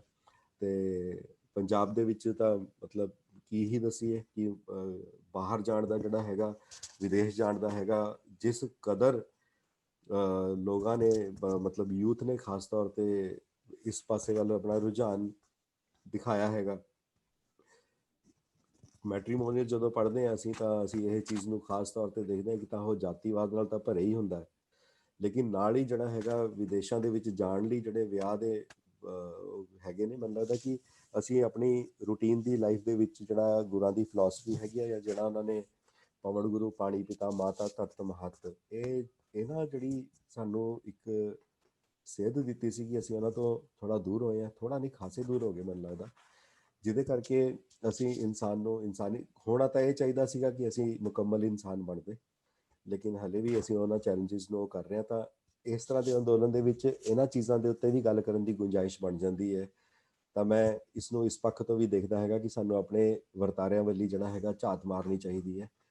ਤੇ ਜੇਕਰ ਆਪਾਂ ਪੰਜਾਬ ਦੀ ਗੱਲ ਕਰਦੇ ਹਾਂ ਤਾਂ ਜ਼ਿੰਮੇਵਾਰੀ, ਇਹ ਬਹੁਤ ਵੱਡੀ ਜ਼ਿੰਮੇਵਾਰੀ ਹੈ, ਇਹ ਪੰਜਾਬ ਦੀ ਗੱਲ ਕਰਨੀ ਬਹੁਤ ਵੱਡੀ ਜ਼ਿੰਮੇਵਾਰੀ ਹੈ। ਤੇ ਉਸ ਜ਼ਿੰਮੇਵਾਰੀ ਦੇ ਵਿੱਚ ਜਿਹੜਾ ਹੈਗਾ ਅਸੀਂ ਆਪਣੇ ਅੰਦਰ ਝਾਤ ਮਾਰੀਏ, ਅਸੀਂ ਦੇਖੀਏ ਕਿ ਕੀ ਮੈਨੂੰ ਬਾਜ਼ਾਰਵਾਦ ਜਿਹੜਾ ਮੈਂ ਇਕੱਠਾ ਕੀਤਾ ਹੋਇਆ ਹੈ ਮੇਰੇ ਦਿਮਾਗ 'ਚ ਵੀ ਤੇ ਮੇਰੇ ਆਲੇ ਦੁਆਲੇ ਵੀ ਫਿਜ਼ੀਕਲੀ, ਉਹਦੀ ਮੈਨੂੰ ਕਿੰਨੀ ਕੁ ਲੋੜ ਹੈ, ਤੇ ਕੀ ਇਹ ਗੁਰਾਂ ਦੀ ਦਿੱਤੀ ਹੋਈ ਬਖਸ਼ਿਸ਼ਾਂ ਜਿਹੜੀਆਂ ਹੈਗੀਆਂ ਉਹਨਾਂ ਨੂੰ ਉਜਾੜ ਰਹੀ ਹੈ ਜਾਂ ਉਹਨਾਂ ਦੇ ਨਾਲ ਚੱਲ ਰਹੀ ਹੈ ਜਾਂ ਨਾਲ ਖੜੀ ਹੈ। ਤਾਂ ਜਿਹੜਾ ਕਿ ਨੇਚਰ ਦਾ ਜਿਹੜਾ ਅਸੀਂ ਉਪਭੋਗ ਕਰ ਰਹੇ ਹਾਂ, ਮੈਂ ਥੋੜ੍ਹਾ ਪਾਸੇ ਹਟ ਰਿਹਾ, ਲੇਕਿਨ ਇਹ ਸਾਰੀ ਚੀਜ਼ਾਂ ਜਿਹੜੀਆਂ ਹੈਗੀਆਂ ਮੈਨੂੰ ਲੱਗਦਾ ਕਿ ਆਪਾਂ ਨੂੰ ਇੱਕ ਸਿਆਣਾ ਬੰਦਾ ਜਿਹੜਾ ਹੈਗਾ ਅਲੱਗ-ਅਲੱਗ ਡਾਇਮੈਂਸ਼ਨਸ ਤੋਂ ਦੇਖਦਾ ਹੈ, ਕਿਉਂਕਿ ਇੱਕ ਘਾਟ ਜਿਹੜੀ ਹੈਗੀ ਆ ਕੱਲ੍ਹ ਨੂੰ ਇੱਕ ਨਵੀਂ ਸਮੱਸਿਆ ਨੂੰ ਜਨਮ ਦਿੰਦੀ ਹੈਗੀ ਹੈ। ਤਾਂ ਇਹ ਸਮੁੱਚਤਾ ਵੱਲੀ ਮੈਂ ਇਸ ਨੂੰ ਦੇਖਦਾ ਹੈਗਾ। ਇਟਸ ਨਾਟ ਜਸਟ ਕਿਸਾਨ ਮਜ਼ਦੂਰ, I think it's a much more beyond that, we have to come back to our roots. ਜਦੋਂ ਇਹ ਸਵਾਲ ਉੱਠਦਾ ਆ ਕਿ ਜ਼ਮੀਨ, ਧਰਤੀ ਦਾ, ਜਾਤ ਦੇ ਨਾਲ ਸੰਬੰਧ ਦਾ ਸਵਾਲ, ਤਾਂ ਉਹਦੇ ਵਿੱਚ ਕੀ ਰੋਲ ਜਿਹੜੀ ਜ਼ਮੀਨ ਦੀ ਮਾਲਕਤਾ ਆ, ਤਾਂ ਲੈਂਡ ਡਿਸਟਰੀਬਿਊਸ਼ਨ, ਉਹ ਕੀ ਰੋਲ ਪਲੇ ਕਰਦੇ ਆ, ਜਿਹਦੇ ਅਸੀਂ ਕਾਸਟ ਦੀ ਐਬੋਲਿਸ਼ਨ ਦੀ ਗੱਲ ਕਰਦੇ ਹਾਂ ਕਿ ਅਸੀਂ ਉਹ ਤੋਂ ਪਰੇ ਕਿੱਦਾਂ ਹਟ ਸਕੀਏ। ਤਾਂ ਜੇ ਅਸੀਂ ਹੁਣ ਅੱਜ ਦੇ ਮੋਰਚੇ ਦੀ ਗੱਲ ਕਰੀਏ, ਸਵਾਲ ਜ਼ਮੀਨ ਦੇ ਉੱਤੇ ਆ, ਪਰ ਇਹਦਾ ਕੀ ਸਪੈਸੀਫਿਕ ਬਿੱਲਾਂ ਦਾ ਮਜ਼ਦੂਰਾਂ ਦੇ ਉੱਤੇ ਕੀ ਇੰਪੈਕਟ ਆ। ਤਾਂ ਬਹੁਜਨ ਤਾਂ ਦਲਿਤ ਇਸ ਮੋਰਚੇ ਦੇ ਵਿੱਚ ਕਿਸ ਕਾਰਨਾਂ ਕਰਕੇ ਸ਼ਾਮਲ ਹੈ ਅੱਜ? ਪਹਿਲੀ ਗੱਲ ਤਾਂ ਇਹੀ ਹੈਗੀ ਹੈ ਜੀ ਕਿ ਮਤਲਬ ਮੈਂ ਤੁਹਾਨੂੰ ਪਹਿਲਾਂ ਹੀ ਕਹਿ ਚੁੱਕਿਆ, ਭਾਜਪਾ ਦੇ ਪ੍ਰਤੀ ਉਹਨਾਂ ਦਾ ਐਂਗਰ ਹੈਗਾ ਹੀ ਹੈਗਾ, ਠੀਕ ਹੈ। ਤੇ ਦੂਜੀ ਗੱਲ ਇਹ ਹੈ ਕਿ ਜੇਕਰ ਇਹ ਬਿੱਲ ਪਾਸ ਹੁੰਦੇ ਨੇ ਤਾਂ ਖੇਤ ਮਜ਼ਦੂਰ ਜਿਹੜੇ ਹੈਗੇ ਨੇ ਉਹਨਾਂ ਦੀ ਡਿਪੈਂਡੈਂਸੀ ਜਿਹੜੀ ਹੈਗੀ ਹੈ ਉਹ ਲੈਂਡਲੋਰਡਸ ਦੇ ਉੱਤੇ ਹੈਗੀ ਹੈ, ਖੇਤਾਂ ਦੇ ਮਾਲਕਾਂ ਦੇ ਉੱਤੇ ਹੈ।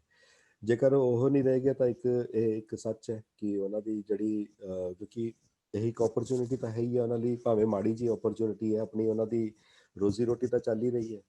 ਦੂਜਾ ਮਸਲਾ ਜਿਹੜਾ ਹੈਗਾ ਉਹ ਜਿਹੜਾ ਤੀਜਾ ਬਿੱਲ ਹੈਗਾ ਉਹ ਜਿਹੜਾ ਜ਼ਿਆਦਾ ਗੰਭੀਰ ਕਰ ਦਿੰਦਾ ਉਹ ਇਹ ਹੈ ਕਿ ਕਾਰਪੋਰੇਟ ਜਿਹੜਾ ਹੈਗਾ ਇੰਟਰਫੇਅਰ ਕਰ ਰਿਹਾ ਹੈਗਾ। ਤੇ ਕਾਰਪੋਰੇਟ ਨੇ ਜਿਹੜਾ ਹੈਗਾ ਅਸੀਂ ਦੇਖ ਚੁੱਕੇ ਹਾਂ, ਇਹ ਕੋਈ ਰਾਕੇਟ ਸਾਇੰਸ ਨਹੀਂ ਹੈ ਕਿ ਮਜ਼ਦੂਰ ਨਾ ਸਮਝ ਸਕੇ ਇਸ ਨੂੰ, ਕਿ ਇੱਥੇ ਗੋਭੀ ਜਿਹੜੀ ਹੈ 150 ਰੁਪਏ ਕਿਲੋ ਹੋ ਜਾਂਦੀ ਹੈ, ਪਿਆਜ਼ ਜਿਹੜੇ ਹੈਗੇ ਨੇ 100 ਰੁਪਏ ਕਿਲੋ ਹੋ ਜਾਂਦੇ ਨੇ, ਤੇ ਕਦੇ ਵੀ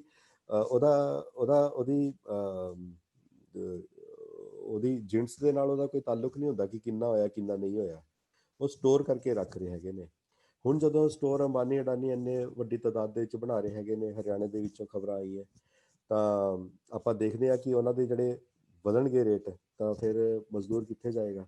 ਜੇਕਰ ਬੇਸਿਕ ਕਮੋਡਿਟੀਜ਼ ਦੇ ਰੇਟ ਜੇਕਰ ਵੱਧ ਜਾਣਗੇ, ਉਹ 'ਚ ਪਿਆਜ਼ ਹੈਗਾ, ਆਲੂ ਹੈਗੇ ਨੇ, ਤੇ ਜਿਹੜੀ ਕਿ ਸਟੋਰ ਕਰਕੇ ਰੱਖੀਆਂ ਜਾ ਸਕਦੀਆਂ, ਤਾਂ ਕਦੇ ਵੀ ਡਿਮਾਂਡ ਐਂਡ ਸਪਲਾਈ ਦੇ ਜਿਹੜਾ ਇੱਕ ਫਾਰਮੂਲਾ ਹੈਗਾ ਉਸਨੂੰ ਸਪਲਾਈ ਨੂੰ ਥੋੜਾ ਰੋਕ ਕੇ ਕਦੇ ਵੀ ਡਿਮਾਂਡ ਨੂੰ ਜਿਹੜੀ ਕਿ ਬੇਸਿਕ ਜ਼ਰੂਰਤਾਂ ਹੈਗੀਆਂ ਤਾਂ ਉਹਦੇ ਲਈ ਉਹ ਫਿਰ ਮਹਿੰਗੇ ਭਾਅ ਵੇਚਣਗੇ। ਮੈਨੂੰ ਲੱਗਦਾ ਭੁੱਖਮਰੀ ਦੀ ਸਥਿਤੀ ਪੰਜਾਬ 'ਚ ਆ ਸਕਦੀ ਹੈ ਇਸ ਦੇ ਕਰਕੇ। ਦੂਜੀ ਗੱਲ ਇਹ ਹੈ ਕਿ ਸਿੱਖ ਫਲਸਫੇ ਤੋਂ ਜਿਹੜਾ ਹੈਗਾ ਇਹ ਖੇਤੀ ਜਿਹੜੀ ਹੈ ਉਹ ਪ੍ਰੋਫਿਟ ਨਾਲ ਜੋੜ ਦਿੱਤੀ ਗਈ ਹੈ, ਬਾਜ਼ਾਰ ਨਾਲ ਜੋੜ ਦਿੱਤੀ ਗਈ ਹੈ। ਪਹਿਲਾਂ ਇਹ ਜਿਹੜੀ ਹੁੰਦੀ ਸੀ ਕਿ ਆਪਣੇ ਜਿਉਣ ਦੇ ਵਸੀਲਿਆਂ ਦਾ ਇੱਕ ਉਹ ਹੁੰਦਾ ਸੀਗਾ, ਹੁਣ ਜਿਹੜੀ ਹੈਗੀ ਆ ਬਾਜ਼ਾਰ ਨਾਲ ਜੁੜ ਕੇ ਜਿਹੜੀਆਂ ਹੈਗੀਆਂ ਬਹੁਤ ਸਾਰੀ ਬੇਸ਼ੁਮਾਰ ਜਿਹੜੀਆਂ ਆਈਟਮਸ ਜਿਹੜੀਆਂ ਹੈਗੀਆਂ ਸਾਨੂੰ ਦੇਖਣ ਨੂੰ ਮਿਲਦੀਆਂ, ਜਿਹੜੀਆਂ ਕਿ ਜਿਨ੍ਹਾਂ ਦੀ ਡਿਪੈਂਡੈਂਸੀ ਵੈਜੀਟੇਬਲਸ ਤੇ ਜਾਂ ਗ੍ਰੇਨਸ ਦੇ ਉੱਤੇ ਹੈ, ਸੀਰੀਅਲਸ ਦੇ ਉੱਤੇ ਹੈ। ਇਹ ਹੁਣ ਫਿਰ ਜਿਹੜਾ ਹੈਗਾ ਕਾਰਪੋਰੇਟ ਦਾ ਆਣਾ ਜਿਹੜਾ ਹੈਗਾ ਉਹਨਾਂ ਨੂੰ ਲੱਗ ਰਿਹਾ ਹੈਗਾ, ਮਜ਼ਦੂਰਾਂ ਨੂੰ ਇਹ ਸਾਫ਼ ਦਿਖਾਈ ਦੇ ਰਿਹਾ। ਉਹਨਾਂ ਨੂੰ ਸਮਝਾਇਆ ਵੀ ਗਿਆ, ਆਫਕੋਰਸ ਮਤਲਬ ਦੱਸਿਆ ਗਿਆ ਕਿ ਕੀ ਪ੍ਰੋਬਲਮਸ ਹੈਗੀਆਂ, ਉਹਨਾਂ ਦੇ ਲੇਖ ਛਪੇ ਨੇ ਜਾਂ ਭਾਸ਼ਣਾਂ ਦੇ ਵਿੱਚ ਗੱਲਾਂ ਹੋਈਆਂ ਹੈਗੀਆਂ ਨੇ। ਤਾਂ ਇਸ ਕਰਕੇ ਉਹ ਜਿਹੜੇ ਹੈਗੇ ਨੇ ਉੱਥੇ ਸ਼ਾਮਿਲ ਹੈਗੇ ਨੇ, ਮਜ਼ਦੂਰ ਵੀ ਸ਼ਾਮਿਲ ਹੈ, ਉਹ ਵੀ ਸ਼ਾਮਿਲ ਹੈ। ਪੰਜਾਬ ਦਾ ਕਿਉਂਕਿ ਇਹ ਪੰਜਾਬ ਤੋਂ ਇਨੀਸ਼ੀਏਟ ਹੋਈ ਹੈ, ਤਾਂ ਪੰਜਾਬ ਦੇ ਵਿੱਚ ਅਗੇਨ ਉਹੀ ਵਾਲੀ ਗੱਲ ਆ ਜਾਂਦੀ ਹੈਗੀ ਕਿ ਪੰਜਾਬ ਦਾ ਜਿਹੜਾ ਲੋਕ ਹੈਗੇ ਨੇ ਸੁਚੇਤ ਹੈਗੇ ਨੇ। ਪੰਜਾਬ ਦਾ ਗਰੀਬ ਮਜ਼ਦੂਰ ਵੀ ਜਿਹੜਾ ਹੈਗਾ ਸੁਚੇਤ ਹੈਗਾ ਇਹਨਾਂ ਚੀਜ਼ਾਂ ਨੂੰ ਲੈ ਕੇ। ਬਾਕੀ ਗੁਰਾਂ ਦੀ ਰਹਿਨੁਮਾਈ ਹੈਗੀ ਹੈ। ਤੇ ਵੀਰ ਜੀ ਜਦੋਂ ਆਪਾਂ ਇਸ ਮੋਰਚੇ ਦੀ ਗੱਲ ਕਰਦੇ ਹਾਂ, can you describe the Dalit Bahujan participation?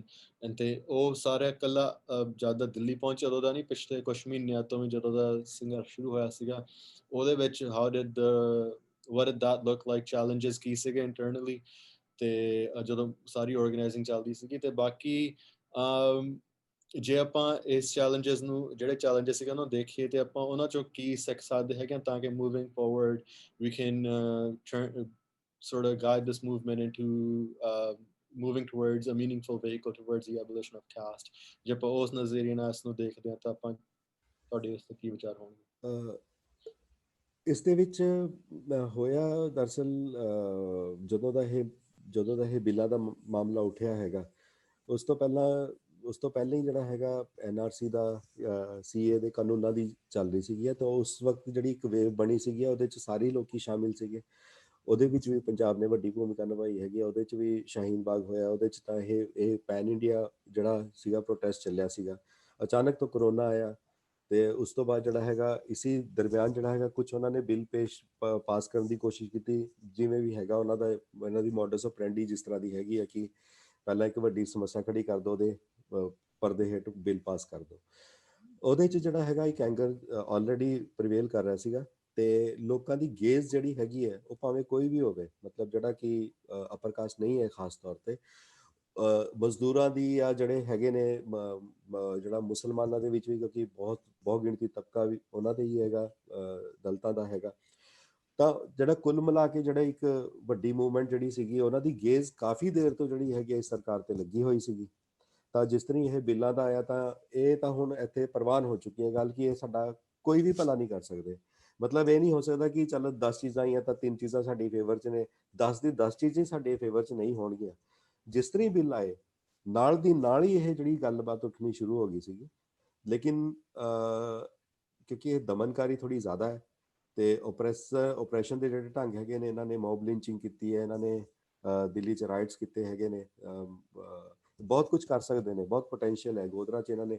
ਮਤਲਬ ਸਾਨੂੰ ਪਤਾ ਹੈ ਨਾ ਉਹਦਾ, ਤਾਂ ਲੋਕਾਂ ਨੂੰ ਪਤਾ ਹੈ, ਤਾਂ ਉਹਨਾਂ ਨੂੰ ਪਤਾ ਸੀਗਾ ਇਸ ਦਾ।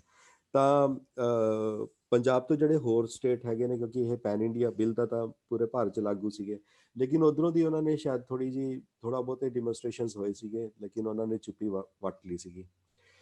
ਤਾਂ ਪੰਜਾਬ ਤੋਂ ਜਿਹੜਾ ਫਿਰ ਉੱਠਿਆ ਤਾਂ ਫਿਰ ਉਹਨਾਂ ਨੇ ਹੁਣ ਜਿਵੇਂ ਹਰਿਆਣੇ ਵਾਲੇ ਕਹਿ ਰਹੇ ਹੈਗੇ ਆ, ਰਾਜਸਥਾਨ ਵਾਲੇ ਕਹਿ ਰਹੇ ਹੈਗੇ ਨੇ, ਤੇ ਉਹਦਾ ਓਪਨਲੀ ਕਹਿ ਰਹੇ ਹੈਗੇ ਨੇ ਕਿ ਮਤਲਬ ਪੰਜਾਬ ਨੇ ਸਾਨੂੰ ਝੰਜੋੜਿਆ ਹੈਗਾ, ਸਾਡੀ ਨੀਂਦ ਜਿਹੜੀ ਹੈਗੀ ਆ ਹੋਈ ਹੈ, ਜਾਂ ਸਾਨੂੰ ਬਲ ਦਿੱਤਾ ਹੈਗਾ। ਸਾਡੇ ਦਿਮਾਗ 'ਚ ਤਾਂ ਸੀਗਾ ਕਿ ਅਸੀਂ ਇਸ ਵੱਡੇ ਪੱਧਰ ਤੇ ਕਰੀਏ। ਤਾਂ ਇੱਕ ਤਾਂ ਇਹ ਹੈਗਾ ਪੈਂਤੜਾ, ਜਿਸ ਨੂੰ ਆਪਾਂ ਮਤਲਬ ਇਹ ਇੱਕ ਤਰੀਕਾ ਹੈਗਾ ਜਿਸ ਨੂੰ ਆਪਾਂ ਇਹ ਦੇਖ ਸਕਦੇ ਹਾਂ ਕਿ ਇਹਦੇ 'ਚ ਜਿਹੜੀ ਹੈਗੀ ਹੈ ਦਲਿਤਾਂ ਦੀ ਵੀ ਸ਼ਮੂਲੀਅਤ ਹੈਗੀ ਹੈ। ਦੂਜਾ ਜਿਹੜਾ ਹੈਗਾ ਕਿ ਮੈਨੂੰ ਇਹਦੇ 'ਚ ਕੋਈ ਸ਼ਾਰਟਕਮਿੰਗ ਹਾਲੇ ਤੱਕ ਲੱਗੀ ਨਹੀਂ ਹੈਗੀ ਹੈ। ਮਤਲਬ ਇਸ ਮੂਵਮੈਂਟ ਦੀ ਮੈਂ ਸਪੈਸੀਫਿਕਲੀ ਗੱਲ ਕਰਾਂ, ਇਹਦੇ 'ਚ ਤਾਂ ਕੁਦਰਤ ਦੀ ਮਿਹਰ ਹੈ ਕਿ ਹਾਲੇ ਤੱਕ ਜਿਹੜਾ ਹੈਗਾ ਲੋਕੀ ਆਪਣਾ ਮਤਲਬ ਜਿਸ ਤਰੀਕੇ ਦੇ ਨਾਲ ਲੰਗਰ ਲੱਗੇ ਨੇ, ਭਾਵੇਂ ਉਹ ਦਵਾਈਆਂ ਦੇ ਹੋਣ, ਭਾਵੇਂ ਟੁੱਥਪੇਸਟ ਦੇ ਹੋਣ, ਭਾਵੇਂ ਟੁੱਥਬ੍ਰਸ਼ ਦੇ ਹੋਣ, ਭਾਵੇਂ ਪਿੰਨੀਆਂ ਦੇ ਹੋਣ, ਭਾਵੇਂ ਦਸਤਾਨਿਆਂ ਦੇ ਹੋਣ, ਭਾਵੇਂ ਲੋਈਆਂ ਦੇ ਹੋਣ, ਭਾਵੇਂ ਇਨਰ ਜਿਹੜੇ ਹੈਗੇ ਨੇ ਵਾਰਮ ਕਲੋਥਸ ਹੋਣ, ਹਰ ਚੀਜ਼ ਦਾ ਲੰਗਰ ਜਿਹੜਾ ਹੈਗਾ ਉੱਥੇ ਚੱਲ ਰਿਹਾ। ਉਹ 'ਚ ਕਿਸੇ ਨੂੰ ਕੋਈ ਉਹ ਨਹੀਂ ਹੈਗਾ ਵੀ ਸਾਰੇ ਬੰਦੇ ਆਪਣੇ ਲਾਈਨ 'ਚ ਲੱਗ ਕੇ ਆਪਣੇ ਲੈ ਰਹੇ ਹੈਗੇ ਨੇ। ਜਾਤ ਪਾਤ ਦੇ ਪੱਖ ਤੋਂ ਇਹ ਨਹੀਂ ਹੈ ਕਿ ਝਾੜੂ ਜਿਹੜਾ ਹੈਗਾ ਕੋਈ ਖਾਸ ਬੰਦੇ ਨੇ ਫੜਿਆ ਹੈਗਾ, ਉਹ ਵੀ ਨਹੀਂ ਹੈ। ਸਫਾਈਆਂ ਚੱਲ ਰਹੀਆਂ ਹੈਗੀਆਂ ਨੇ। ਦਿੱਲੀ ਦੇ ਜਿਹੜੀ ਸਿੱਖ ਸੰਗਤ ਹੈਗੀ ਹੈ ਉਹ ਖੁਦ ਆ ਕੇ ਆਪਣੇ ਝਾੜੂ ਲਗਾ ਰਹੀ ਹੈ, ਆਪਣੇ ਸਭ ਕੁਝ ਹੋ ਰਿਹਾ ਹੈਗਾ।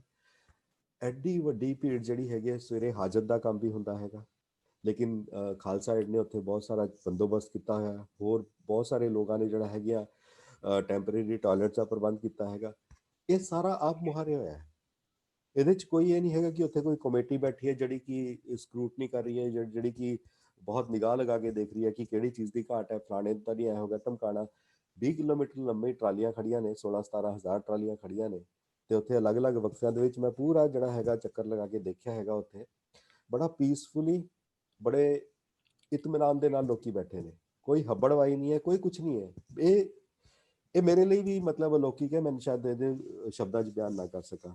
ਤਾਂ ਮੈਨੂੰ ਸ਼ਾਰਟਕਮਿੰਗ ਤਾਂ ਕੋਈ ਜਿਹੜੀ ਹੈ ਜਾਂ ਮੈਨੂੰ ਕੋਈ ਚੈਲੰਜ ਹਾਲੇ ਤੱਕ ਲੱਗਿਆ ਨਹੀਂ ਹੈਗਾ। ਲੇਕਿਨ ਮੈਂ ਫਿਰ ਉਹੀ ਗੱਲ ਨੂੰ ਬਾਰ-ਬਾਰ ਦੁਹਰਾਉਣ ਦੀ ਕੋਸ਼ਿਸ਼ ਕਰ ਰਿਹਾ ਕਿ ਧਿਆਨ ਉੱਧਰ ਦਿਵਾਉਣ ਦੀ ਕੋਸ਼ਿਸ਼ ਕਰ ਰਿਹਾ ਕਿ ਸਾਨੂੰ ਇਸ ਮੂਵਮੈਂਟ ਦੇ ਬਹਾਨੇ, ਇਹ 3 ਬਿੱਲਾਂ ਨੂੰ ਰੱਦ ਕਰਨ ਦੇ ਲਈ ਜਿਹੜੇ ਅਸੀਂ ਲਾਮਬੰਦ ਹੈ, ਉਹਦੇ ਬਹਾਨੇ ਅਸੀਂ ਵੱਡੀ ਪਿਕਚਰ ਨੂੰ ਦੇਖੀਏ। ਸਾਡੇ ਲਈ ਇਹ ਇੱਕ ਜਿਹੜਾ ਹੈਗਾ ਦਰਵਾਜ਼ਾ ਖੁੱਲਿਆ ਹੈਗਾ। ਇਹਦੇ 'ਚੋਂ ਅਸੀਂ ਵੱਡੀਆਂ ਸਾਂਝ ਕਿਵੇਂ ਪੈਣਗੀਆਂ, ਵੱਡੇ ਗੈਪ ਜਿਹੜੇ ਕਿਵੇਂ ਭਰੇ ਜਾਣਗੇ, ਆਪਾਂ ਉਹਦੇ ਵੱਲੀ ਜੇਕਰ ਆਪਾਂ ਨਾ ਤੁਰੇ ਤਾਂ ਉਸ ਵੇਲੇ ਜਿਹੜਾ ਹੈਗਾ ਆਪਾਂ ਕਵਾਂਗੇ ਕਿ ਜਿਹੜੀ ਸ਼ਾਰਟਕਮਸ ਜਿਹੜੀਆਂ ਹੈਗੀਆਂ ਉਹ ਆ ਰਹੀਆਂ ਨੇ। ਤੇ ਉਹ ਵਰਤਾਰਾ ਜਿਹੜਾ ਹੈਗਾ, ਮੈਨੂੰ ਲੱਗਦਾ ਕਿ ਇਹ ਅੰਦੋਲਨ ਜਦੋਂ ਸਮਾਪਤ ਹੋਏਗਾ, ਕਿਉਂਕਿ ਗਰਮਜੋਸ਼ੀ ਵੀ ਹੁੰਦੀ ਹੈ ਤੇ ਐਂਗਰ ਹੁੰਦਾ ਹੈਗਾ ਤੇ ਪਰਪੈਚੁਅਲ ਐਂਗਰ, ਤੇ ਇਸ ਕਰਕੇ ਉਹ ਕੰਟੀਨਿਊਸ ਚੱਲੇਗਾ ਵੀ। ਜਦੋਂ ਵੀ ਇਹ ਚੀਜ਼ਾਂ ਹੱਲ ਹੋ ਕੇ ਜਦੋਂ ਅਸੀਂ ਵਾਪਸ ਜਾਵਾਂਗੇ ਤਾਂ ਅਸੀਂ ਆਪਣੀ ਦੁਨੀਆ 'ਚ ਪ੍ਰਵੇਸ਼ ਕਰਾਂਗੇ। ਉਦੋਂ ਆਪਾਂ ਦੇਖਾਂਗੇ ਕਿ ਇੱਕ ਇਨਸਾਨ ਆਪਣੀ ਕੁੱਲੀ 'ਚ ਪ੍ਰਵੇਸ਼ ਕਰ ਰਿਹਾ ਹੈ, ਇੱਕ ਇਨਸਾਨ ਆਪਣੇ ਘਰ 'ਚ ਪ੍ਰਵੇਸ਼ ਕਰ ਰਿਹਾ ਹੈ, ਜਾਂ ਇੱਕ ਇਨਸਾਨ ਜਾਂ ਆਪਣੀ ਕੋਠੀ 'ਚ ਪ੍ਰਵੇਸ਼ ਕਰ ਰਿਹਾ। ਇੱਕ ਕੋਲ ਤਮਾਮ ਲਾਈਟਾਂ ਹੈਗੀਆਂ ਨੇ, ਤਮਾਮ ਰੌਸ਼ਨੀ ਹੈਗੀ ਹੈ, ਇੱਕ ਜਿਹੜਾ ਹੈਗਾ ਦੀਵਾ ਬਾਲਦਾ ਹੈਗਾ। ਉੱਥੇ ਜਾ ਕੇ ਸਾਨੂੰ ਜਿਹੜਾ ਹੈਗਾ ਇਹਨੂੰ ਖਿੱਚ ਕੇ, ਜਿਹੜਾ ਇਹ ਵਰਤਾਰਾ ਹੈਗਾ, ਇਸ ਨੂੰ ਖਿੱਚ ਕੇ ਉਸ ਡਾਇਮੈਂਸ਼ਨ ਤੱਕ ਲੈ ਕੇ ਜਾਣਾ ਪਏਗਾ ਜਿੱਥੇ ਕਿ, ਤੇ ਇਹ ਸਾਰਾ ਕੁਝ ਗੁਰਾਂ ਦੀ ਰੌਸ਼ਨੀ ਤੋਂ ਬਿਨਾਂ ਨਹੀਂ ਹੋ ਸਕਦਾ। ਇਹ ਜਿਹੜੀ ਕਿ ਸਾਨੂੰ ਜਿਹੜੀ ਦੇਣ ਬਖਸ਼ਿਸ਼ ਦਿੱਤੀ ਹੈਗੀ ਹੈ, ਜਿਹੜੀ ਕਿ ਸੰਸਾਰ ਦੇ ਕਿਤੇ ਨਹੀਂ ਹੈਗੀ ਹੈ, ਸਾਨੂੰ ਅਜਾਈ ਨਹੀਂ ਜਾਣ ਦੇਣਾ ਚਾਹੀਦਾ। ਸਾਨੂੰ ਬਹੁਤ ਸੁਚੇਤ ਹੋ ਕੇ ਇਸ ਮੂਵਮੈਂਟ ਦੇ ਬਹਾਨੇ ਉੱਧਰ ਉਹ ਕਰਨਾ ਚਾਹੀਦਾ ਹੈ।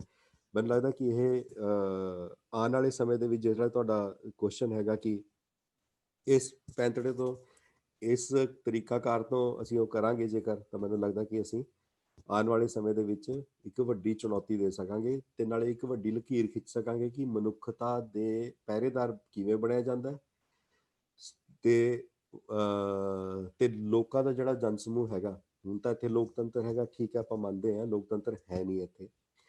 ਕਾਸ਼ੀ ਰਾਮ ਜੀ ਕਹਿੰਦੇ ਸੀਗੇ ਕਿ ਅਮੀਰਾਂ ਦੀ ਨੋਟਾਂ ਦੇ ਨਾਲ ਗਰੀਬਾਂ ਦੇ ਵੋਟਾਂ ਨੂੰ ਖਰੀਦਿਆ ਜਾਂਦਾ ਹੈ। ਤਾਂ ਸਾਨੂੰ ਇਹ ਕੋਈ ਐਗਜ਼ਾਮਪਲ ਸੈੱਟ ਕਰਨੀ ਪਏਗੀ ਕਿ ਗੁਰਾਂ ਦੇ ਰਹਿਨੁਮਾਈ ਦੇ ਵਿੱਚ ਇੱਕ ਰਾਜ ਪ੍ਰਬੰਧ ਕਿਵੇਂ ਚੱਲਦਾ ਹੈ। ਸਾਨੂੰ ਉੱਥੇ ਤੱਕ ਸੋਚਣਾ ਪਏਗਾ। ਸਾਨੂੰ ਉਹਦੇ ਪੈਰਲਲ ਕੋਈ ਤਰੀਕਾ ਦੱਸਣਾ ਪਏਗਾ ਕਿ ਇਹ ਤਰੀਕਾ ਚੱਲ ਸਕਦਾ, ਕਿਉਂਕਿ ਕਿਸੇ ਦੇ ਉੱਤੇ ਉਂਗਲੀ ਚੱਕਣਾ ਆਸਾਨ ਹੁੰਦਾ ਤੇ ਸਾਨੂੰ ਆਪ ਐਗਜ਼ਾਮਪਲ ਸੈੱਟ ਕਰਕੇ ਦਿਖਾਉਣਾ ਜਿਹੜਾ ਹੈਗਾ ਉਹ ਸਭ ਤੋਂ ਵੱਡਾ ਚੈਲੰਜ ਹੁੰਦਾ। The onus is on us actually. ਸੋ ਤੁਹਾਡੇ ਇਸ ਵਿਚਾਰਾਂ ਦੇ ਵਿੱਚੋਂ ਹੀ ਅਗਲਾ ਸਵਾਲ ਨਿਕਲਦਾ। ਹੁਣ ਸਾਨੂੰ ਬਹੁਤੇ ਸਿੱਖ ਇੱਦਾਂ ਮਹਿਸੂਸ ਕਰਦੇ ਆ ਕਿ ਜੋ ਸਾਨੂੰ ਦਿੱਲੀ ਦੇ ਸੜਕਾਂ ਦੇ ਵਿੱਚ ਦੇਖਣ ਨੂੰ ਮਿਲਿਆ ਆ ਕਿ ਇਹ ਇੱਕ ਸਿੱਖ ਰਾਜ ਦੇ ਵਰਤਾਰੇ ਦੇ ਨਾਲ ਕੰਪੇਅਰ ਕਰ ਸਕਦੇ ਆ। ਜਿੱਥੇ ਬੇਗਮਪੁਰਾ ਦੀ ਗੱਲ ਆਉਂਦੀ ਆ, ਜਾਂ ਗੁਰੂ ਸਾਹਿਬ ਦਾ ਫਰਮਾਨ ਆ, ਭੈ ਕੋਈ ਨਾ ਕਿਸੇ ਰਨਿਆਨ ਦਾ, ਸਭ ਸੁਖਾਲੀ ਵੁੱਟੀਆਂ, ਇਹ ਹੋਇਆ ਹਲੇਮੀ ਰਾਜ ਜਿਉ। ਸੋ ਇਹ ਜਿਹੜਾ ਮੋਰਚਾ ਆ, ਇਹ ਮੋਰਚੇ ਨੂੰ ਕਿਵੇਂ ਅੱਗੇ ਤੋਰਿਆ ਜਾ ਸਕੇ ਕਿ ਵਾਕਈ ਉਹ ਮਾਹੌਲ ਸਭ ਸਾਂਝੀਵਾਲਤਾ ਦਾ ਪੈਦਾ ਹੋ ਸਕੇ, ਤਾਂ ਇਹ ਮੋਰਚਾ ਇੱਕ ਵਹੀਕਲ ਬਣ ਸਕੇ ਕਿ ਦਿੱਲੀ ਤਖਤ ਦੇ ਨਾਲ ਟਕਰਾਅ ਹੋਵੇ, ਤਾਂ ਪੰਜਾਬ ਬਾਕੀ ਸਬ ਕੰਟੀਨੈਂਟ ਦੇ ਨਾਲ ਇਹ ਕਿੱਦਾਂ ਇੱਕ ਐਗਜ਼ਾਮਪਲ ਬਣ ਸਕਦਾ ਹੈ ਕਿ ਇਹ ਅਸੀਂ ਕਾਸਟ ਦਾ ਵੀ ਟਕਰਾਅ ਕੀਤਾ ਤਾਂ ਅਸੀਂ ਵਾਕਈ ਉਹ ਹਲੇਮੀ ਰਾਜ ਵਾਲੀ, ਸਿੱਖ ਰਾਜ ਵਾਲੀ, ਖਾਲਸੇ ਰਾਜ ਵਾਲੀ ਫਲਸਫਾ ਵਾਲੀ ਗੱਲ ਕਿੱਦਾਂ ਪ੍ਰਗਟ ਹੋ ਸਕਦੀ ਹੈ। ਸਾਡੇ ਕੋਲ ਵਰਤਾਰੇ ਤਾਂ ਹੈਗੇ ਨੇ, ਕਿਉਂਕਿ ਬੰਦਾ ਸਿੰਘ ਬਹਾਦਰ ਜੀ ਨੇ ਜਦੋਂ ਉਹਨਾਂ ਦਾ ਰਾਜ ਆਇਆ ਸੀਗਾ ਤਾਂ ਉਹਨਾਂ ਨੇ ਕਿਹਾ ਕਿ land belongs to the tiller, ਤਾਂ ਉਹਨਾਂ ਨੇ ਜਿਹੜਾ ਇਹ ਦਿੱਤਾ ਤੇ ਜ਼ਮੀਨਾਂ ਵੰਡੀਆਂ। ਤੇ ਉਸ ਵਕਤ ਦੇ ਮਤਲਬ ਇਤਿਹਾਸ ਮਤਲਬ ਪੜ੍ਹੋਗੇ ਤਾਂ ਜਿਹੜੇ ਵੀ ਲੋਕਾਂ ਨੂੰ ਪਤਾ ਹੋਣਾ ਜ਼ਰੂਰ, ਉਸ ਵਕਤ ਵੀ ਜਿਹੜੇ ਜਾਗੀਰਦਾਰ ਸੀਗੇ, ਜਿਹੜੇ ਕਿ ਰਜਵਾੜੇ ਸੀਗੇ ਉਸ ਟਾਈਮ ਦੇ, ਉਹਨਾਂ ਨੇ ਬਹੁਤ ਜ਼ਿਆਦਾ ਬਹੁਤ ਇਤਰਾਜ਼ ਕੀਤਾ ਹੈਗਾ ਤੇ ਬਹੁਤ ਸਾਰਾ ਕੁਝ ਵਾਪਰਿਆ ਹੈਗਾ। ਉਸ ਤੋਂ ਬਾਅਦ ਜਿਹੜਾ ਹੈਗਾ ਬੰਦਾ ਸਿੰਘ ਬਹਾਦਰ ਜੀ ਦਾ ਰਾਜ ਆਉਂਦਾ, ਜਿੱਦਾਂ ਕਿ BBC ਨੇ ਜਿਹੜਾ ਵੀ ਆਪਾਂ ਸਾਨੂੰ ਪਤਾ ਹੈਗਾ ਕਿ ਉਹਨੂੰ ਇੱਕ ਸ਼ਾਨਦਾਰ ਰਾਜ ਦੇ ਤੌਰ ਤੇ ਉਹਨਾਂ ਨੇ ਕਿਹਾ ਹੈਗਾ ਕਿ ਉਹਦੇ ਕੰਪੈਰੇ ਦੇ ਵਿੱਚ ਕਿਤੇ ਵੀ ਕੋਈ ਖੜਦਾ ਨਹੀਂ ਹੈਗਾ। ਹਾਲਾਂਕਿ ਅਸੀਂ ਜਾਣਦੇ ਹਾਂ ਕਿ ਜੋ ਵੀ ਚੀਜ਼ਾਂ ਉਹਦੇ 'ਚ ਕੁਝ ਆਈਆਂ ਵੀ ਹੈਗੀਆਂ ਨੇ, ਜਿਸ ਤਰ੍ਹਾਂ ਕਿ ਆਪਾਂ ਦੇਖਦੇ ਹਾਂ ਕਿ ਉਹਨਾਂ ਨੇ ਗੱਦੀ ਜਿਹੜੀ ਹੈਗੀ ਆਪਣੇ ਅੱਗੇ ਪੁੱਤਰ ਨੂੰ ਦਿੱਤੀ ਹੈ, ਜਾਂ ਕੁਝ ਹੋਰ ਵੀ ਚੀਜ਼ਾਂ ਸਾਨੂੰ, ਲੇਕਿਨ ਫਿਰ ਵੀ ਜਿਹੜਾ ਸ਼ਾਨਮਤੀ ਸਾਡਾ ਇਤਿਹਾਸ ਹੈਗਾ ਉਹ ਰਣਜੀਤ ਸਿੰਘ ਦਾ ਹੈਗਾ। ਲੇਕਿਨ ਇੱਥੇ ਸਮੱਸਿਆ ਇੱਕ ਹੈ, ਉਹ ਸਮੱਸਿਆ ਹੈਗੀ ਹੈ ਕਿ ਲੋਕਾਂ ਨੂੰ ਜਿਹੜੀ ਉਹਨਾਂ ਦੀ ਸੋਚ ਦੇ ਵਿੱਚ ਹੈਗਾ ਕਿ ਇੱਕ ਤਾਂ ਬਿਕੋਜ਼ ਆਫ ਇੰਟਰਨੈਟ ਐਂਡ ਤੇ ਬਹੁਤ ਸਾਰੇ ਸਿਨਾਰੀਓ ਜਿਹੜੇ ਹੈਗੇ ਨੇ ਬਹੁਤ ਤੇਜ਼ੀ ਨਾਲ ਬਦਲੇ ਨੇ। ਵਰਲਡ ਵਾਰ 2 ਤੋਂ ਬਾਅਦ ਅਚਾਨਕ ਤੋਂ ਕੋਲੋਨਾਈਜੇਸ਼ਨ ਬ੍ਰਿਟਿਸ਼ ਦਾ ਖਤਮ ਹੋਇਆ ਹੈ ਤੇ ਹਰ ਥਾਂ ਤੇ ਉਹਨਾਂ ਨੇ ਡੈਮੋਕ੍ਰੇਸੀ ਦਾ ਜਿਹੜੇ ਤਰੀਕੇ ਚਲਾਏ ਹੈਗੇ ਨੇ। ਉਹਦੇ 'ਚ ਲੋਕਾਂ ਨੂੰ ਜਿਹੜੀ ਇਹ ਇੱਕ ਆਦਤ ਪੈ ਚੁੱਕੀ ਹੈ ਕਿ ਰਾਜ ਪ੍ਰਬੰਧ ਜਿਹੜੇ ਹੈਗੇ ਨੇ ਉਹ ਇੱਕ ਖਾਸ ਫਾਰਮੂਲੇ ਤੋਂ ਚੱਲਣਗੇ। ਤਾਂ ਉਹਦੇ 'ਚ ਜਿਹੜਾ ਹੈਗਾ ਰਿਪਰੈਜ਼ੈਂਟੇਸ਼ਨ ਦਾ ਮਾਮਲਾ ਹੈਗਾ, ਤਾਂ ਉਹਦੇ 'ਚ ਜਿਹੜਾ ਹੈਗਾ ਇਸ ਤਰ੍ਹਾਂ ਦੀ ਬਹੁਤ ਸਾਰੀ ਚੀਜ਼ਾਂ ਜਿਹੜੀਆਂ ਹੈਗੀਆਂ, ਤੇ ਲੋਕਾਂ ਨੇ ਵੀ ਉਸੀ ਵੱਲੀ ਆਪਣਾ ਧਿਆਨ ਸਾਰਾ ਕਰ ਲਿਆ। ਹੁਣ ਇੱਥੇ ਵੀ ਉਹੀ ਜਿਹੜਾ ਮਾਮਲਾ ਹੈਗਾ, ਇੱਥੇ ਡੈਮੋਕ੍ਰੇਸੀ ਹੈਗੀ ਹੈ, ਲੋਕਤੰਤਰ ਹੈ, ਇੱਥੇ ਵੋਟਾਂ ਹੁੰਦੀਆਂ, ਇੱਥੇ ਚੋਣਾਂ ਹੁੰਦੀਆਂ, ਤੇ ਇਹ ਸਾਰੇ ਵਰਤਾਰੇ ਸਾਨੂੰ ਸਵੀਕਾਰ ਕਰਨੇ ਪੈਂਦੇ ਨੇ। ਜੋ ਕਿ ਹੁਣ ਸਾਨੂੰ ਪਤਾ ਹੈਗਾ ਜਦੋਂ ਰੋਹਿਤ ਵਮੂਲਾ ਦਾ ਹੋਇਆ ਹੈ, ਉਸ ਤੋਂ ਬਾਅਦ ਜਿਸ ਕਦਰ ਲੋਕੀ ਸਾਹਮਣੇ ਆਏ, ਜਾਂ ਜਿੰਨਾ ਇਹਨਾਂ ਦਾ ਰਿਪਰੈਸ਼ਨ ਸਾਨੂੰ ਨਜ਼ਰ ਆਉਂਦਾ ਹੈਗਾ, ਜਿਸ ਤਰ੍ਹਾਂ ਜੌਬਸ ਗਈਆਂ ਹੈਗੀਆਂ, ਕਰੋੜਾਂ ਨੌਕਰੀਆਂ ਜਿਹਨਾਂ ਦੇ ਵਾਅਦੇ ਕੀਤੇ ਸੀ ਸਾਰੇ, ਮਤਲਬ ਹਰ ਚੀਜ਼ GDP ਚਲੀ ਗਈ। ਜੇਕਰ ਮੈਂ ਇਸ ਫਿਨੋਮੀਨਾ ਤੋਂ ਦੇਖਾਂ ਕਿ ਰਾਜ ਪ੍ਰਬੰਧ ਇਸ ਤਰ੍ਹਾਂ ਪੂਰੇ ਯੂਨੀਵਰਸ ਦਾ ਬਣ ਚੁੱਕਿਆ ਹੈ ਸੋਚਣ ਦਾ ਤਰੀਕਾ, ਉਹ 'ਚ ਜਿਹੜੀਆਂ ਚੀਜ਼ਾਂ ਘਟੀਆਂ, ਲੇਕਿਨ ਉਹਦੇ 'ਚ ਤਾਂ ਇਹ ਲੱਗਦਾ ਸੀਗਾ ਕਿ 2019 'ਚ ਕਦੇ ਵਾਪਸ ਨਹੀਂ ਆਉਣਗੇ। ਲੇਕਿਨ ਫੇਰ ਹੋਇਆ ਤਾਂ ਲੋਕਾਂ ਨੂੰ ਸਵੀਕਾਰ ਕਰਨਾ ਪਿਆ, ਕਿਉਂਕਿ ਕੋਈ ਆਲਟਰਨੇਟ ਹੈ ਨਹੀਂਗਾ, ਰਾਈਟ। ਪਹਿਲੀ ਗੱਲ ਤਾਂ ਹੁਣ ਇੱਥੇ ਸਵਾਲ ਇਹ ਖੜਾ ਹੁੰਦਾ ਕਿ ਕੀ ਅਸੀਂ ਮਹਾਰਾਜਾ ਰਣਜੀਤ ਸਿੰਘ ਦੇ ਜੇਕਰ ਆਪਾਂ ਰੈਫਰੈਂਸ ਨੂੰ ਉਹ ਕਰਦੇ ਵੀ ਹਾਂ ਤੇ ਲੋਕੀ ਉਹਨੂੰ ਐਕਨੋਲੇਜ ਵੀ ਕਰਦੇ ਹੈ, ਤਾਂ ਕੀ ਉਹਨਾਂ ਨੂੰ ਇਹ ਲੱਗਦਾ ਕਿ ਅੱਜ ਵੀ ਉਹ ਚੀਜ਼ ਵਾਪਰ ਸਕਦੀ ਹੈ, ਜਦੋਂ ਕਿ ਅੱਜ ਇੰਟਰਨੈਟ ਦਾ ਯੁੱਗ ਹੈ, ਜਦੋਂ ਕਿ ਅੱਜ ਹਰ ਪਾਸੇ ਡੈਮੋਕ੍ਰੇਸੀ ਦੀ ਗੱਲ ਹੁੰਦੀ ਹੈ, ਰਿਪਰੈਜ਼ੈਂਟੇਸ਼ਨ ਦੀ ਗੱਲ ਹੁੰਦੀ ਹੈ। ਤਾਂ ਇਹਦੇ 'ਚ ਜਿਹੜਾ ਹੈਗਾ ਅਵੇਅਰਨੈਸ ਦਾ ਲੈਵਲ ਇੱਕ ਖਾਸ ਪਰਸਪੈਕਟਿਵ ਵੱਲ ਵਧਿਆ। ਉਹ ਹੁਣ ਜਿਹੜਾ ਹੈਗਾ ਉੱਥੋਂ ਦੀ ਉਹਨਾਂ ਨੂੰ ਕਿਵੇਂ ਉਹ ਕਰਕੇ ਆਉਣਾ, ਇੱਕ ਤਾਂ ਇਹ ਚੈਲੰਜ ਹੈ। ਇਹ ਮੈਨੂੰ ਲੱਗਦਾ ਕਿ ਸਾਡੇ ਇਤਿਹਾਸਕਾਰ ਤੇ ਸਾਡੇ ਰਾਜਨੀਤਿਕ ਵੀ ਜਿਹੜੇ ਐਕਸਪਰਟਸ ਹੈਗੇ ਨੇ, ਉਹ ਗੁਰਾਂ ਦੀ ਰੋਸ਼ਨੀ ਦੇ ਵਿੱਚ ਕੋਈ ਮਿਡਲ ਪਾਥ ਉਹਨਾਂ ਨੂੰ ਕੱਢਣਾ ਪਏਗਾ। ਪਹਿਲੀ ਗੱਲ ਇਹ ਹੈ। ਦੂਜੀ ਗੱਲ ਇਹ ਹੈ ਕਿ ਜਿਹੜਾ ਤੁਸੀਂ ਕਿਹਾ ਕਿ ਦਿੱਲੀ ਤਖਤ ਨੂੰ ਆਪਾਂ ਇਕੱਠੇ ਹੋ ਕੇ ਉਹ ਕਰ ਸਕਦੇ ਹਾਂ, ਮੈਨੂੰ ਲੱਗਦਾ ਕਿ ਸਾਨੂੰ ਸਭ ਤੋਂ ਪਹਿਲੀ ਗੱਲ ਤਾਂ ਇਹ ਹੈਗਾ ਕਿ ਸਾਨੂੰ ਵਿਦਿਨ ਪੰਜਾਬ ਜਾਂ ਹਰ ਇੱਕ ਸਟੇਟ ਨੂੰ, ਲਿੰਗੁਇਸਟਿਕ ਸਟੇਟ ਨੂੰ ਮੈਂ ਬਹੁਤ ਤਵੱਜੋ ਦਿੰਦਾ, ਹਰ ਇੱਕ ਲਿੰਗੁਇਸਟਿਕ ਸਟੇਟ ਨੂੰ ਪਹਿਲਾਂ ਆਪਣੇ ਉਹਦੇ 'ਚ ਡਾਇਲੋਗ ਇਨੀਸ਼ੀਏਟ ਕਰਨੇ ਪੈਣਗੇ। ਆਪਣੇ ਲਿੰਗੁਇਸਟਿਕ ਜਿਹੜੇ ਭਾਸ਼ਾ ਬੋਲਣ ਵਾਲੇ ਲੋਕ ਨੇ, ਉਹਨਾਂ ਨੂੰ ਪਹਿਲਾਂ ਇੱਕ ਵੇਵਲੈਂਥ ਤੇ ਆਉਣਾ ਪਏਗਾ ਕਿ ਜਿੱਥੇ ਉਹ ਇਹ ਕਹਿਣ ਕਿ ਦੇਖ ਵੀ ਇਹ ਜਿਹੜੇ ਪ੍ਰਬੰਧ ਹੈਗੇ ਨੇ ਅਸੀਂ ਤਾਂ ਠੀਕ ਕਰਨਾ ਚਾਹ ਰਹੇ ਹਾਂ, ਲੇਕਿਨ ਮੇਰੇ ਹੱਥ 'ਚ ਕੁਝ ਹੈ ਨਹੀਂ। ਮੇਰੇ ਕੋਲ ਜਿਹੜਾ ਤੁਸੀਂ ਜਦੋਂ ਦੱਸੋਗੇ ਉਹਨਾਂ ਨੂੰ ਬਈ ਇਹ ਜਿਹੜੀ ਪਾਲਿਸੀ ਹੈ ਸੈਂਟਰ ਦੇ ਹੱਥ ਦੇ ਵਿੱਚ ਹੈ, ਮੇਰੇ ਹੱਥ 'ਚ ਨਹੀਂ ਹੈ, ਤਾਂ ਉਦੋਂ ਲੋਕਾਂ ਦੀ ਆਵਾਜ਼ ਬਣੇਗੀ ਵੀ ਅਸੀਂ ਭਾਈ ਸੈਂਟਰ ਜਿਹੜਾ ਹੈਗਾ ਉਹ ਸਾਨੂੰ ਦਬਾ ਰਿਹਾ ਹੈਗਾ। ਸਾਡਾ ਚੀਫ ਮਿਨਿਸਟਰ ਭਾਵੇਂ ਮੈਂ ਆਪਣੇ ਘਰ ਦਾ ਕਿਉਂ ਨਾ ਬਣਾ ਲਾ, ਉਹ ਨਿਆਂ ਨਹੀਂ ਕਰ ਸਕਦਾ, ਇਸ ਮੌਜੂਦਾ ਸਿਸਟਮ 'ਚ ਨਹੀਂ ਕਰ ਸਕਦਾ। ਉਹ ਫਿਰ ਜਦੋਂ ਇਹ ਸਾਰੀ ਚੀਜ਼ਾਂ ਦੇ ਪ੍ਰਤੀ ਲੋਕੀ ਅਵੇਅਰ ਹੋਣਗੇ, ਉਸ ਤੋਂ ਬਾਅਦ ਜਦੋਂ ਇੱਕ ਉੱਥੋਂ ਦੀ ਇੱਕ ਮੁਸ਼ਤ ਆਵਾਜ਼ ਉੱਠੇਗੀ ਕਾਸਟ ਬਾਉਂਡਰੀ ਨੂੰ ਤੋੜਦੇ ਹੋਏ, ਜਾਂ ਹੋਰ ਬਾਕੀ ਕੋਈ ਵੀ ਤਰ੍ਹਾਂ ਦੀ ਬਾਉਂਡਰੀ ਜਿਹੜੀ ਹੈਗੀ ਉਹਨੂੰ ਤੋੜਦੇ ਹੋਏ, ਉਦੋਂ ਫਿਰ ਜਿਹੜਾ ਹੈਗਾ ਇੱਕ ਅਵੇਅਰਨੈਸ ਦਾ ਲੈਵਲ ਬਣੇਗਾ, ਉਸ ਤੋਂ ਬਾਅਦ ਸਾਨੂੰ ਕੁਝ ਹੁੰਦਾ ਦਿਖਾਈ ਦਿੰਦਾ ਹੈ। ਅਦਰਵਾਈਜ਼ ਲੋਕਾਂ ਦੀ ਆਦਤ ਬਣ ਚੁੱਕੀ ਹੈ, ਬਹੁਤ ਜ਼ਿਆਦਾ ਸਖਤ ਆਦਤ ਬਣ ਚੁੱਕੀ ਹੈ ਕਿ ਹਰ ਵਾਰ 5 ਸਾਲ ਬਾਅਦ ਵੋਟਾਂ ਆਉਣੀਆਂ ਤੇ 6 ਮਹੀਨੇ ਮਿੱਟ ਕੇ ਲਾ ਦਿਓ, ਤੇ ਵੋਟਾਂ ਦੇ ਵਿੱਚ ਜੇਕਰ ਆਪਣੇ ਕੁਝ ਆ ਗਏ ਤਾਂ ਠੀਕ ਹੈ, ਕਿਸੇ ਕੁਝ ਬੰਦੇ ਦਾ ਘਰ ਹੋ ਗਿਆ ਠੀਕ ਹੈ, ਮਾਤੜ ਜਿਹੜੇ ਹੈਗੇ ਨੇ, ਨਿਮਾਣੇ ਜਿਹੜੇ ਹੈਗੇ ਨੇ, ਉਹਨਾਂ ਨੂੰ ਮਿਲੇ ਨਾ ਮਿਲੇ ਤਾਂ ਨਜ਼ਰ ਅੰਦਾਜ਼ ਹੋ ਜਾਏ, ਠੀਕ ਹੈ। ਇਹ ਵਰਤਾਰੇ ਇਹੀ ਚੱਲ ਰਿਹਾ ਹੈਗਾ। ਹੁਣ ਇਸ ਦੇ ਵਿੱਚ ਅਗੇਨ ਉਹੀ ਵਾਲੀ ਗੱਲ ਆਉਂਦੀ ਹੈ ਕਿ ਸਾਨੂੰ ਬਹੁਤ ਜ਼ਿਆਦਾ ਸ਼ਿੱਦਤ ਦੇ ਨਾਲ, ਮੈਂ ਤਾਂ ਕਹੂੰਗਾ ਕਿ ਲੋਕਾਂ ਨੂੰ ਆਪਣੇ ਰੋਲ ਸਮਝ ਕੇ ਇਹ ਨਿਭਾਉਣੇ ਚਾਹੀਦੇ ਨੇ ਕਿ ਇੱਕ ਰਾਜਨੀਤਿਕ ਵਿਸ਼ੇਸ਼ ਜਿਹੜਾ ਮਤਲਬ ਐਕਸਪਰਟ ਕੋਈ ਸਾਡੇ ਗਰੁੱਪ ਪੈਦਾ ਹੋਏ, ਜਿਹੜਾ ਕਿ ਦੱਸੇ ਕਿ ਇਸ ਰਾਜ ਪ੍ਰਬੰਧ ਦੇ ਵਿੱਚ ਇਸ ਤਰੀਕੇ ਦੇ ਨਾਲ ਸਾਡੇ ਕੋਲ ਕੋਈ ਸਕੋਪ ਨਹੀਂ ਹੈਗਾ, ਤਾਂ ਇਹਦੇ 'ਚ ਇਹ ਚੀਜ਼ਾਂ ਹੋ ਜਾਣ ਤਾਂ ਸਾਨੂੰ ਹੋ ਜਾਏਗਾ। ਫਿਲਹਾਲ ਦੇ ਲਈ ਮੈਨੂੰ ਲੱਗਦਾ ਕਿ ਇੱਕ ਜਿਹੜਾ ਫੈਡਰਲ ਸਟਰਕਚਰ ਜਿਹੜਾ ਹੈਗਾ, ਹਾਲ ਦੀ ਘੜੀ ਦੇ ਵਿੱਚ ਸਾਨੂੰ ਉਹਦੀ ਡਿਮਾਂਡ ਸਖਤੀ ਨਾਲ ਕਰਨੀ ਚਾਹੀਦੀ ਹੈ। ਉਹ ਜਿਹੜੀ ਸਖਤੀ, ਉਹ ਸਖਤ ਜਿਹੜੀ ਚੀਜ਼ ਉਹ ਤਾਂ ਹੀ ਬਣ ਸਕੇਗੀ ਜੇਕਰ ਅਸੀਂ ਪੰਜਾਬ ਦੇ ਉਹਨਾਂ ਨੂੰ, ਸਮੁੱਚੇ ਪੰਜਾਬ ਦੀ ਖਲਕਤ ਨੂੰ ਜੇਕਰ ਆਪਾਂ ਨਾਲ ਨਹੀਂ ਲਵਾਂਗੇ ਤਾਂ ਉਹ ਸਖਤ ਨਹੀਂ ਬਣ ਸਕਦੀ ਆਵਾਜ਼। ਇੱਥੇ ਹੁਣ ਡੈਮੋਕ੍ਰੇਸੀ ਹੈ ਤੇ ਕੌਨਸਟੀਟਿਊਸ਼ਨ ਅਲਾਓ ਕਰਦਾ ਹਰ ਇੱਕ ਨੂੰ ਕਿ ਤੁਸੀਂ ਕਿਸੇ ਵੀ ਸਟੇਟ 'ਚ ਤਾਂ ਨੈਸ਼ਨਲਿਸਟ ਪਾਰਟੀ ਜਿਹੜੀਆਂ ਹੈਗੀਆਂ, ਕਿਉਂਕਿ ਫ੍ਰਿਕਸ਼ਨਸ ਹੋਣਗੇ ਤਾਂ ਦਲਿਤਾਂ ਦੀ ਉੱਥੇ 33% ਉਹ ਹੈਗੀ ਹੈ, 3% ਉਹਨਾਂ ਕੋਲ ਲੈਂਡ ਹੈ, ਠੀਕ ਹੈ। ਤਾਂ ਇਹ ਜਿਹੜੀ ਬੇਚੈਨੀ ਉਹਨਾਂ ਦੇ ਵਿੱਚ ਵੀ ਹੈਗੀ ਹੈ, ਉਹ ਉਹਨਾਂ ਨੂੰ ਇੱਕ ਵੱਖਰੇ ਤਰ੍ਹਾਂ ਦੇ ਅਸਰਸ਼ਨ ਦੇ ਵੱਲ ਮੋੜਦੀ ਹੈਗੀ ਆ। ਉਹ ਹੋ ਸਕਦਾ ਹੈ ਉਹ ਕਾਂਗਰਸ ਵੱਲ ਹੀ ਜਾ ਕੇ ਅਸਰਸ਼ਨ ਹੋਵੇ ਉਹਨਾਂ ਦਾ, ਹੋ ਸਕਦਾ ਹੈ ਕਿ ਉਹ BSP ਵੱਲ ਹੀ ਜਾ ਕੇ ਹੋਵੇ ਅਸਰਸ਼ਨ ਉਹਨਾਂ ਦਾ, ਜਾਂ ਹੋ ਸਕਦਾ ਉਹ ਅਕਾਲੀਆਂ 'ਚ ਜਾ ਕੇ ਹੋਵੇ। ਫਿਰ ਉਹਨਾਂ ਦੇ ਵੀ ਕੁਝ ਲੀਡਰ ਹੋ ਜਾਂਦੇ ਨੇ ਅੱਗੇ, ਜਿਹੜਾ ਕਿ ਉਹ ਲੀਡਰ ਐਪਰੋਪ੍ਰੀਏਟ ਹੋ ਜਾਂਦੇ ਨੇ ਜਾਂ ਲੀਡਰ ਮੈਨੇਜ ਹੋ ਜਾਂਦੇ ਨੇ, ਉਹਨਾਂ ਦੇ ਫਿਰ ਅੱਗੇ ਜਿਹੜੇ ਹੋਰ ਲੋਕ ਹੈਗੇ ਨੇ ਉਹ ਉਹਨਾਂ ਦੀ ਸਥਿਤੀ ਉਹ ਵੀ ਬਣੀ ਰਹਿੰਦੀ ਹੈ। ਇਹ ਸਾਰਿਆਂ ਦਾ ਮੁਤਾਲਿਆ ਕਰਨਾ ਬਣਦਾ ਹੈ, ਇਹਨਾਂ ਸਾਰਿਆਂ ਨੂੰ ਰੌਸ਼ਨੀ ਦੇ ਵਿੱਚ ਦੇਖਣ ਦੀ ਗੱਲ ਹੈਗੀ ਹੈ।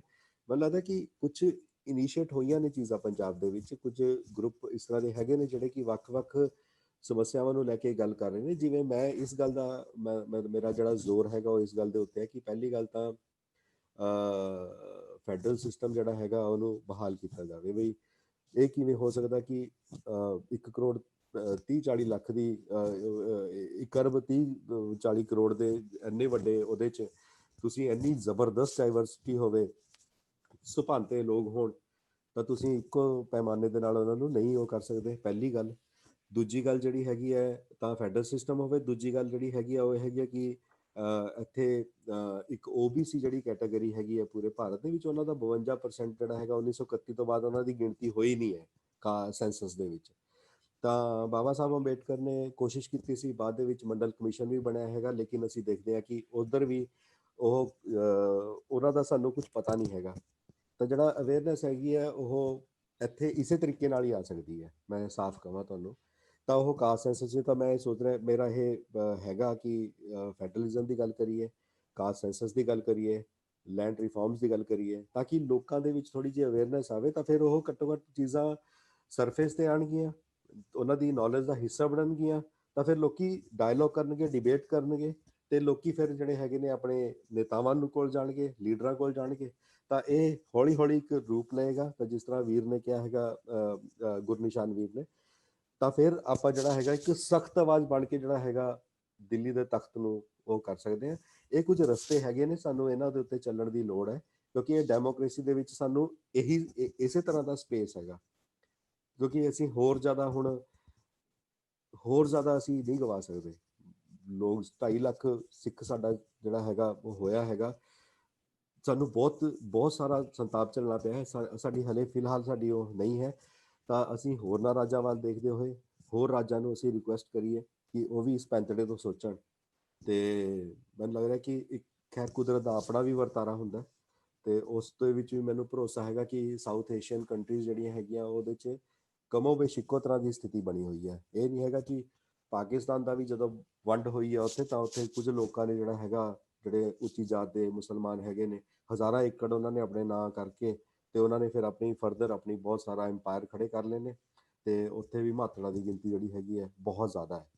ਤਾਂ ਉਧਰ ਵੀ ਯਾਨੀ ਕਿ ਡੈਮੋਕ੍ਰੇਸੀ ਜਿਹੜੀ ਹੈਗੀ ਹੈ ਇਸ ਤਰ੍ਹਾਂ ਦਾ ਉਹ ਟੋਟਲ ਫੇਲੀਅਰ ਹੈਗਾ। ਤਾਂ ਹੋ ਸਕਦਾ ਕੁਦਰਤ ਦਾ ਵਰਤਾਰਾ ਜਿਹੜਾ ਹੈਗਾ ਇਸ ਰੂਪ 'ਚ ਵੀ ਵਾਪਰੇ ਕਿ ਲੋਕੀ ਆਪ ਮੁਹਾਰੇ ਇੱਧਰ ਵਾਲੀ ਕਰਨ, ਬਟ ਕੌਨਸ਼ੀਅਸ ਲੈਵਲ ਤੇ ਤਾਂ ਸਾਨੂੰ ਜ਼ਰੂਰ ਸੋਚਣਾ ਹੀ ਪਏਗਾ कि the what could be the means, what could be the ways that we can explore and we can walk on. ਜੀ ਹੁਣ ਆਪਾਂ ਥੋੜੇ ਸੰਗਤ ਤੇ ਸਵਾਲ ਲਵਾਂਗੇ। ਇੱਕ ਸੰਗਤ ਦਾ ਸਵਾਲ ਆਇਆ ਸੀਗਾ ਵੀ ਜਿਹੜੇ ਬਾਹਰ ਡਾਇਸਪੋਰਾ ਦੇ ਵਿੱਚ ਜਿਹੜੇ ਬੈਠੇ ਨੇ, ਜਿਨ੍ਹਾਂ ਨੂੰ ਪੂਰੀ ਤਰ੍ਹਾਂ ਸਮਝ ਨਹੀਂ ਹੈਗੀ ਕਿਸਾਨੀ ਦੀ ਤੇ cassette structures on the ground ਦੀ, ਜੇ ਤੁਸੀਂ ਉਹਨਾਂ ਵਾਸਤੇ ਥੋੜੀ ਇੱਕ ਬੇਸਿਕ ਬ੍ਰੇਕਡਾਊਨ ਦੇ ਸਕਦੇ ਹੈਗੇ how different caste map out in terms of land ownership. ਤੇ ਜੇ ਕਿਸਾਨ ਇੱਕ ਜੇ ਆਪਾਂ ਕਹਿ ਲੈਂਦੇ ਹੈਗੇ ਵੀ ਲੈਂਡਲੋਰਡ ਆ ਤੇ ਮਜ਼ਦੂਰ ਦਲਿਤ ਲੈਂਡਲੈਸ ਲੇਬਰ ਦੇ ਵਿੱਚ ਆਉਂਦੇ ਆ, ਤਾਂ ਜਿਹੜੇ ਲੈਂਡ ਡਿਸਟ੍ਰੀਬਿਊਸ਼ਨ ਦੀ ਜਿਹੜੀ ਆਪਾਂ ਗੱਲ ਕਰ ਰਹੇ ਹਾਂ ਬਾਰ-ਬਾਰ, ਉਹ ਕਿਸ ਤਰ੍ਹਾਂ ਜਿਹੜਾ ਆਪਾਂ ਜੇ ਐਬੋਲਿਸ਼ਨ ਆਫ ਕਾਸਟ ਦੀ ਗੱਲ ਕਰਦੇ ਹਾਂ ਉਹਦੇ ਵਿੱਚ ਕੀ ਰੋਲ ਨਿਭਾ ਸਕਦੀ ਹੈਗੀ ਆ। ਤੇ ਇਹਨਾਂ ਜਿਹੜੇ ਐਫਰਟਸ ਪਹਿਲਾਂ ਲੈਂਡ ਰਿਫਾਰਮ ਲੈਂਡ ਰੀਡਿਸਟ੍ਰੀਬਿਊਸ਼ਨ ਦੇ ਆਏ ਨੇ, ਜਾਂ ਜਿਹੜੇ ਹੁਣ ਆਪਾਂ ਜਿਨ੍ਹਾਂ ਵਾਸਤੇ ਪੁਸ਼ ਕਰ ਰਹੇ ਹਾਂ, ਉਹਨਾਂ ਦੇ ਖਿਲਾਫ ਕਿੱਦਾਂ ਦੇ ਚੈਲੰਜਸ ਆਏ ਸੀਗੇ ਜਾਂ ਆ ਰਹੇ ਨੇ?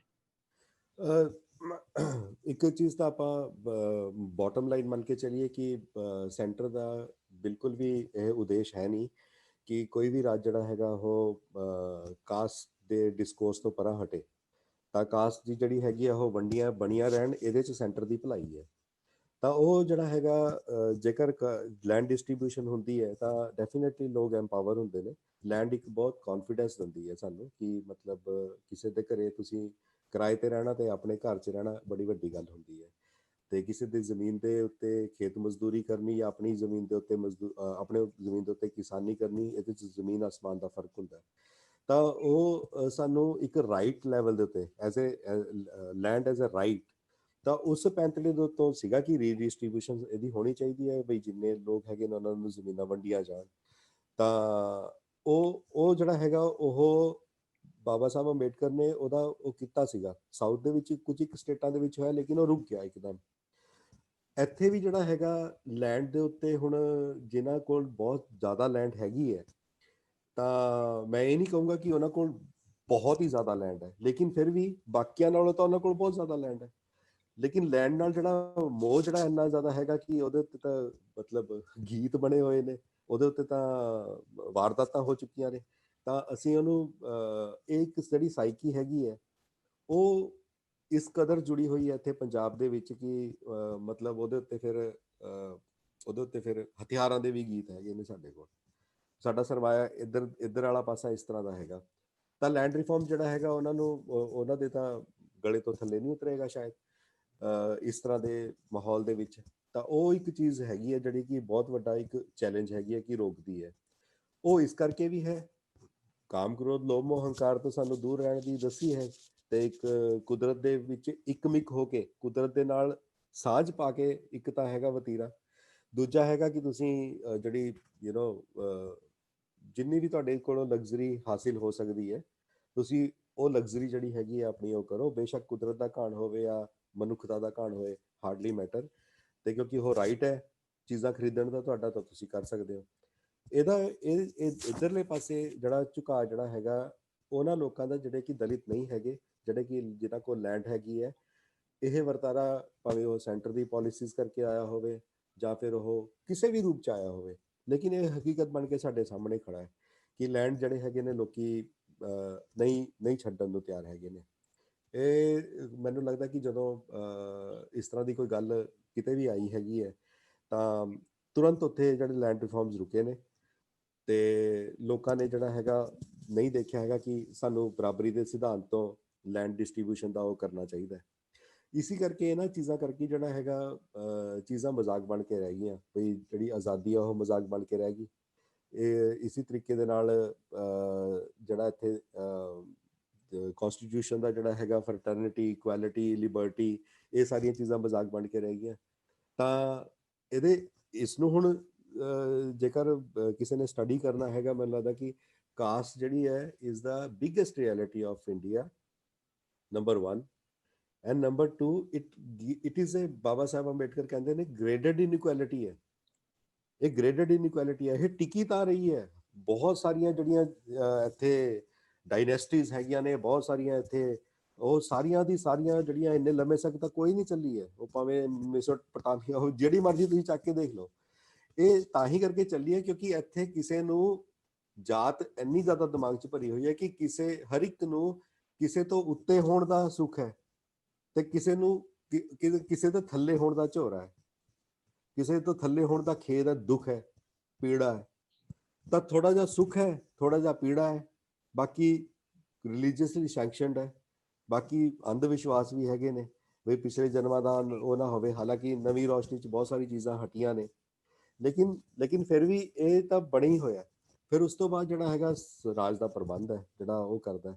ਰਾਜ ਦਾ ਪ੍ਰਬੰਧ ਰਜਵਾੜਿਆਂ ਨੂੰ ਹੀ, ਰਾਜ ਦਾ ਪ੍ਰਬੰਧ ਜਰਵਾੜਿਆਂ ਨੂੰ ਹੀ ਜਿਹੜਾ ਹੈਗਾ ਡੈਮੋਕ੍ਰੇਸੀ ਦੇ ਵਿੱਚ ਸਪੇਸ ਦਿੰਦਾ ਹੈ। ਮੈਨੂੰ ਦੱਸੋ ਕਿਹੜੀ ਪਾਰਟੀ ਹੈ ਜਿਹੜੀ ਜਿੱਥੇ ਫੀਲਡ ਦੇ ਵਿੱਚ ਬੰਦੇ ਕੰਮ ਕਰਦੇ ਹੋਏ ਉਹਨਾਂ ਨੂੰ ਟਿਕਟ ਦਿੰਦਾ ਹੋਵੇ, ਜਿਨ੍ਹਾਂ ਦੇ ਦਿਲ 'ਚ ਲੁਕਾਈ ਲਈ ਦਰਦ ਹੈ ਉਹਨਾਂ ਨੂੰ ਟਿਕਟ ਦਿੰਦਾ ਹੋਵੇ। ਮੈਨੂੰ ਦੱਸੋ ਕਿਹੜੀ ਪਾਰਟੀ ਹੈ ਜਿਹੜੀ ਬਿਨਾਂ ਪੈਸੇ ਤੋਂ ਖੜੀ ਕਰਦੀ ਹੋਵੇ ਲੋਕਾਂ ਨੂੰ, ਜਾਂ ਇਹ ਸ਼ਰਾਬਾਂ ਨਾਲ ਚੱਲਦੀਆਂ ਹੋਣ, ਜਾਂ ਜਿੱਥੇ ਪੈਸੇ ਦੇ ਕੇ ਵੋਟਾਂ ਨਾਲ ਖਰੀਦੀਆਂ ਜਾਂਦੀਆਂ ਹੋਣ। ਕਿਸੇ ਸਟੇਟ 'ਚ ਘੱਟ ਹੈ, ਕਿਸੇ ਜ਼ਿਆਦਾ ਹੈ। ਇਹ ਵਰਤਾਰਿਆਂ ਦੇ ਵਿੱਚ ਇਹ ਸਾਰਿਆਂ ਦੀ ਫਾਊਂਡੇਸ਼ਨ 'ਚ ਜਾਤ ਪਈ ਹੈ, ਕਾਸਟ ਪਈ ਹੈ।